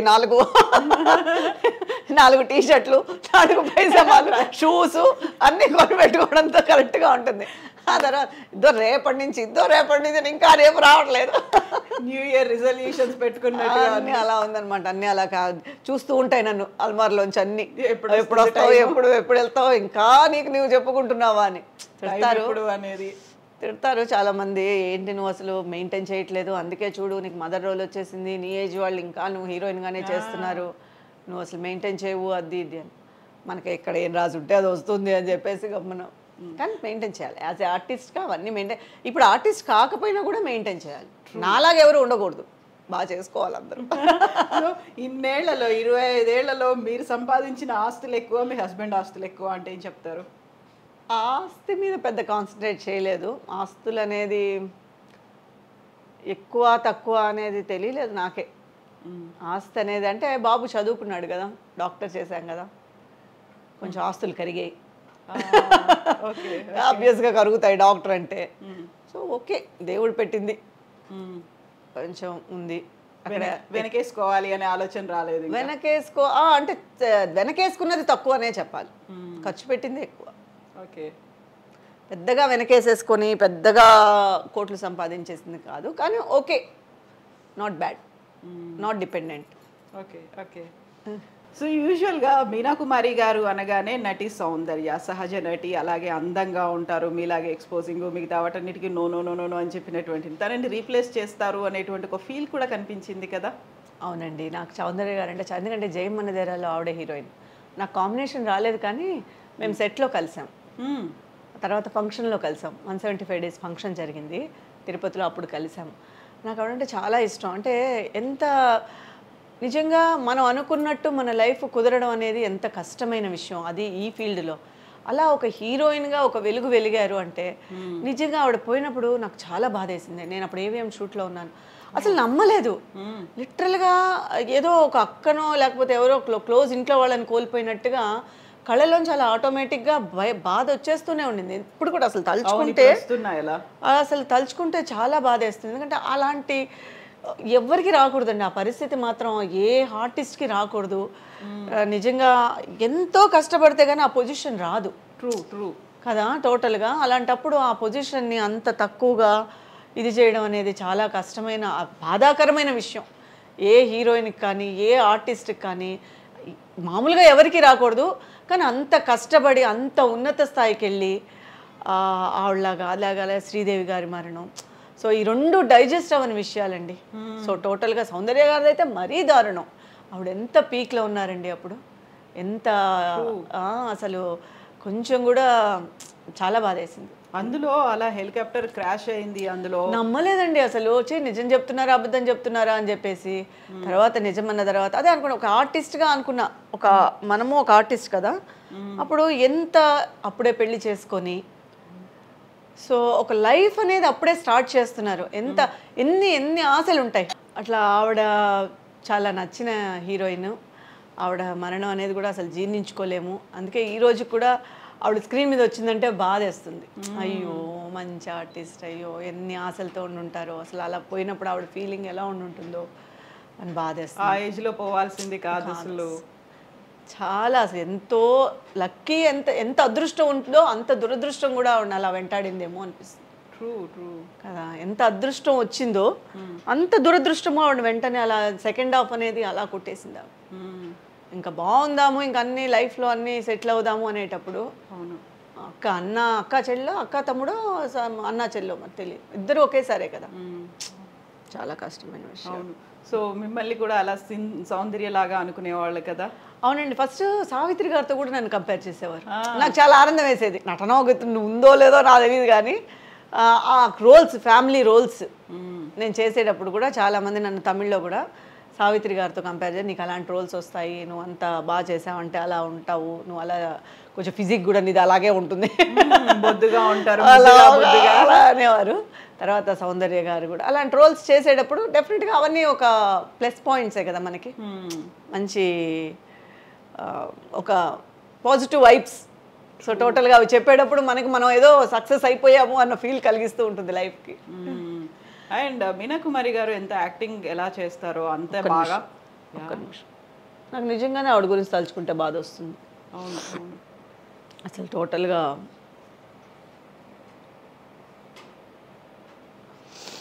సారీ, ఇన్నేళ్ళు అయింది దూరం అయిపోయి, అయినప్పటికీ కూడా ఆల్మోస్ట్ ఒక 21 years అవుతున్నట్టుంది తను మనకు దూరం. అదే యాజ్ ఆర్టిస్ట్గా ఆలోచిస్తున్నప్పుడు ఏదో ఒక ప్రేక్షకురాలుగానో హీరోయిన్గానో మరి నాకు తెలియదు కానీ అది ఎందుకో చాలా ఎమోషన్ అయిపోతాం అలా ఆ సిచ్యువేషన్ ఒక ఆర్టిస్ట్కి వచ్చింది అంటే. అలాగే సిల్క్ స్మిత గారు ఈ సూసైడ్ చేసుకుని అసలు ఎలా అనేదే పాపం అర్ధాంతరంగా దూరం అయిపోవడం అనేది జీర్ణించుకోలేకపోతాం చాలా మంది ఆర్టిస్టులు. అలాంటప్పుడు ఈ ఫీల్డ్ మీద భయం వేస్తుంది. ఏంటి ఈ ఫీల్డ్ అలా ఎంత మనకి స్టార్డమ్ ఇస్తుందో అంతకంత కిందకి తోసేస్తుందామని. మనం అప్పుడు నార్మల్ లైఫ్ జీవించడం బెటర్ కదా దీనికన్నా, ఈ స్టార్డమ్ ఎందుకు, ఇలా కిందకు తోసేయడం ఎందుకు అని ఒక్కొక్కసారి చాలాసార్లు అనిపించింది కూడా. మనం ఎలా ఉంటాము, మన ఫ్యూచర్ ఎలా ఉంటుంది, ఏమవుతుంది, అలా ఉండకూడదు, సరే చూద్దాము, ఎలా మనకి ఏది రాసిందో తెలియదు కదా అని అలాంటివన్నీ విన్నప్పుడు ఒకలాగా ఒళ్ళు గగురు పొడుస్తుంది. అయ్యో ఈ ఫీల్డ్ మీద భయం వేస్తుంది. బట్ మన చేతుల్లో ఏమీ లేదు, ఎలా రాసి పెట్టుందో అనేటువంటిది అది నా లైఫ్ బట్టే నేను అర్థం చేసుకున్నాను. సో మన చేతిలో అనేది ఏం లేదు, ఇట్స్ ఫేట్. నువ్వు రావాలని ఉంది, చేయాలని ఉంది, నీ లైఫ్ ఇందులో సెటిల్ అవ్వాలని ఉంది, నువ్వు నీ ట్రావెలింగ్ ఇలా జరగాలని ఉంది, జరిగింది. అలా ముందుకు వెళ్ళిపోవడమే ఇంకంతే. మీనాకుమారి గారు ఎంత బాగా యాక్టింగ్ చేస్తారో అంత బాగా వంట కూడా చేస్తారో అనేది. వంట అనేది అంత పెద్ద వంట అని కాదు, ఎందుకంటే అదే చెప్తున్నాను కదా, ఇప్పుడు మా ఫుడ్ మేము తీసుకెళ్ళడము పెద్ద కుక్ కాకపోయినా ఓకే ఈటబుల్. నాకు ఇంట్లో వాళ్ళకి నేనే చేసి పెడతాను. మా ఇంట్లో మా అత్తయ్య గారు ఉన్నంత వరకు కుక్ ఉండేది ఈ మధ్య. సో ఎక్కువ నేను చేసుకున్నదే నేను ఇంట్రెస్ట్ చూపిస్తాను. ఎప్పుడు చేసి పెడతారు? మీరు ఎప్పుడు వస్తే అప్పుడు. ఓకే, మీరు ఎప్పుడు నెక్స్ట్ సెకండ్ సండే రండి, చేసేసుకుందాం. తప్పకుండా సెకండ్ సండే. కానీ నేను చేసిందే మీరు తినాలి, మీరు అడిగింది నేను మీరు ఎగ్ కూడా ఉండదంటే తర్వాత కానీ మీకు నచ్చుతుంది. చాలా మందికి అక్కడికి వెళ్తే ఒక ముక్క కూడా ఉండదు. పప్పు అన్నం ఓకే. మమ్మల్ని సీరియల్స్లోనూ సెట్లో నన్ను ఏడిపిస్తారు. పెరుగన్నం తినే నువ్వు ఇలా ఉంటావా, ఇంత బాగుంటావా, పెరుగన్నం తినే ఇలా. పెరుగన్నమేం కాదు, మిగతా కూడా తింటాము. ఓ పప్పు నెయ్యి తింటావేమో నువ్వు ఎక్కువ, అందుకే ఇలా ఉంటావు. ఎస్ మీనాకుమారి గారు, థ్యాంక్ యూ సో మచ్ అండి. ఎప్పుడు మీరు ఇలాగే నవ్వుతూ ఉండండి, అందరినీ అలరించండి, అమ్మగా ఆదరించండి, ఇలాగే కీప్ గోయింగ్. నేను చాలా ఓపెన్గా మాట్లాడాను. సంథింగ్ ప్రేక్షకులు కొన్ని నచ్చచ్చు, కొన్ని నచ్చకపోవచ్చు. So thank you so much. మీరు చాలా రోజులుగా మీ ఛానల్లో నేను మాట్లాడాలని అనుకుంటూ ఉన్నాను, ఈరోజు ఇలా కుదిరింది. నా కోసం ఇంత దూరం వచ్చి మీరు నన్ను ఐ డ్రీమ్స్ ప్రేక్షకులకి పరిచయం చేసి నా మనసులో ఉండేదంతా చెప్పి వాళ్ళతో నేను షేర్ చేసుకున్నందుకు నాకు చాలా హ్యాపీగా ఉంది. కుదరడం కూడా మీరు ఆ గ్యాప్ ఏదైతే ఉందో ఆ గ్యాప్ లో మాకు ఇచ్చారు షెడ్యూల్ పెట్టుకోమని, లేకపోతే రోజైతే కుదరదు ఇంకా. అంటే ఎందుకంటే మీరు కరెక్ట్ గా పాపం లొకేషన్కి వచ్చి కష్టపడతారేమో, వాళ్ళేమో వదలరు, ఇంత టైం దొరకదు, ఫ్లో ఉండదు మనకి. మనసులో చెప్పుకునేటప్పుడు ఒక ఫ్లో వచ్చింది అనుకోండి, మన బాధ కానీ మన సంతోషం కానీ అలా చెప్పేసుకుంటూ ఉంటాము. ఒక షార్ట్ షార్ట్ రెడీ అని అంటే మీకు కష్టంగా ఉంటుంది. సో సెకండ్ సండే అనేది చెన్నైలో మాకు ఫ్రీ టైం అనమాట. సో మ్యాక్సిమం షూటింగ్స్ ఉండవు. అలా చేయాలంటే వాళ్ళు డబుల్ బేటాలు ఇచ్చి చేయాలి. ఒక టెక్నీషియన్స్గా 1000 రూపాయలు ఇచ్చేది 2000 ఇచ్చి చేయాలి ఆ రోజు, ఎమర్జెన్సీ అంటే. మ్యాక్సిమం సెకండ్ సండే ఉండదు. సో అందుకని మీతో మాకు టైం ఇచ్చారు, ఓపెన్గా మాట్లాడదాము, ఓపెన్గా ఉందాము అని. Thank you so much. Thank you so much. Thank you. Best wishes to you. Thank you.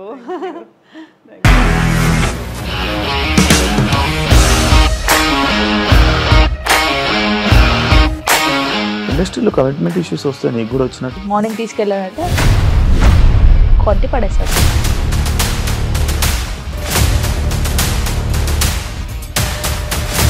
ఒక్కళ్ళు కూడా చూడలేదు ఈ సినిమా అని చెప్పడానికి కూడా చాలా ధైర్యం కావాలి. అది నిజం కదా, దాంట్లో ధైర్యం ఏంటి? నెక్స్ట్ డే ప్లేట్ మార్చేస్తే తప్పు కదా. As of now we are comfortable this అని నేను అనుకుంటున్నాను. రష్మిక గారిది మీది ఒకే ఊరు అంట కదా? నీకు కోపం వచ్చిందంటే బాగా తిట్టేత్తరా? తిట్టేద్దామండి. నిజంగా గేమ్ ని ఎలా చేంజ్ చేయగలిగారు? ఏపీఎస్ఎఫ్సి వాళ్ళకి 6 నెలల్లో నేను 6 లక్షలు కట్టా. బిజినెస్ చేయాలనుకుంటే it is as difficult as riding a tiger.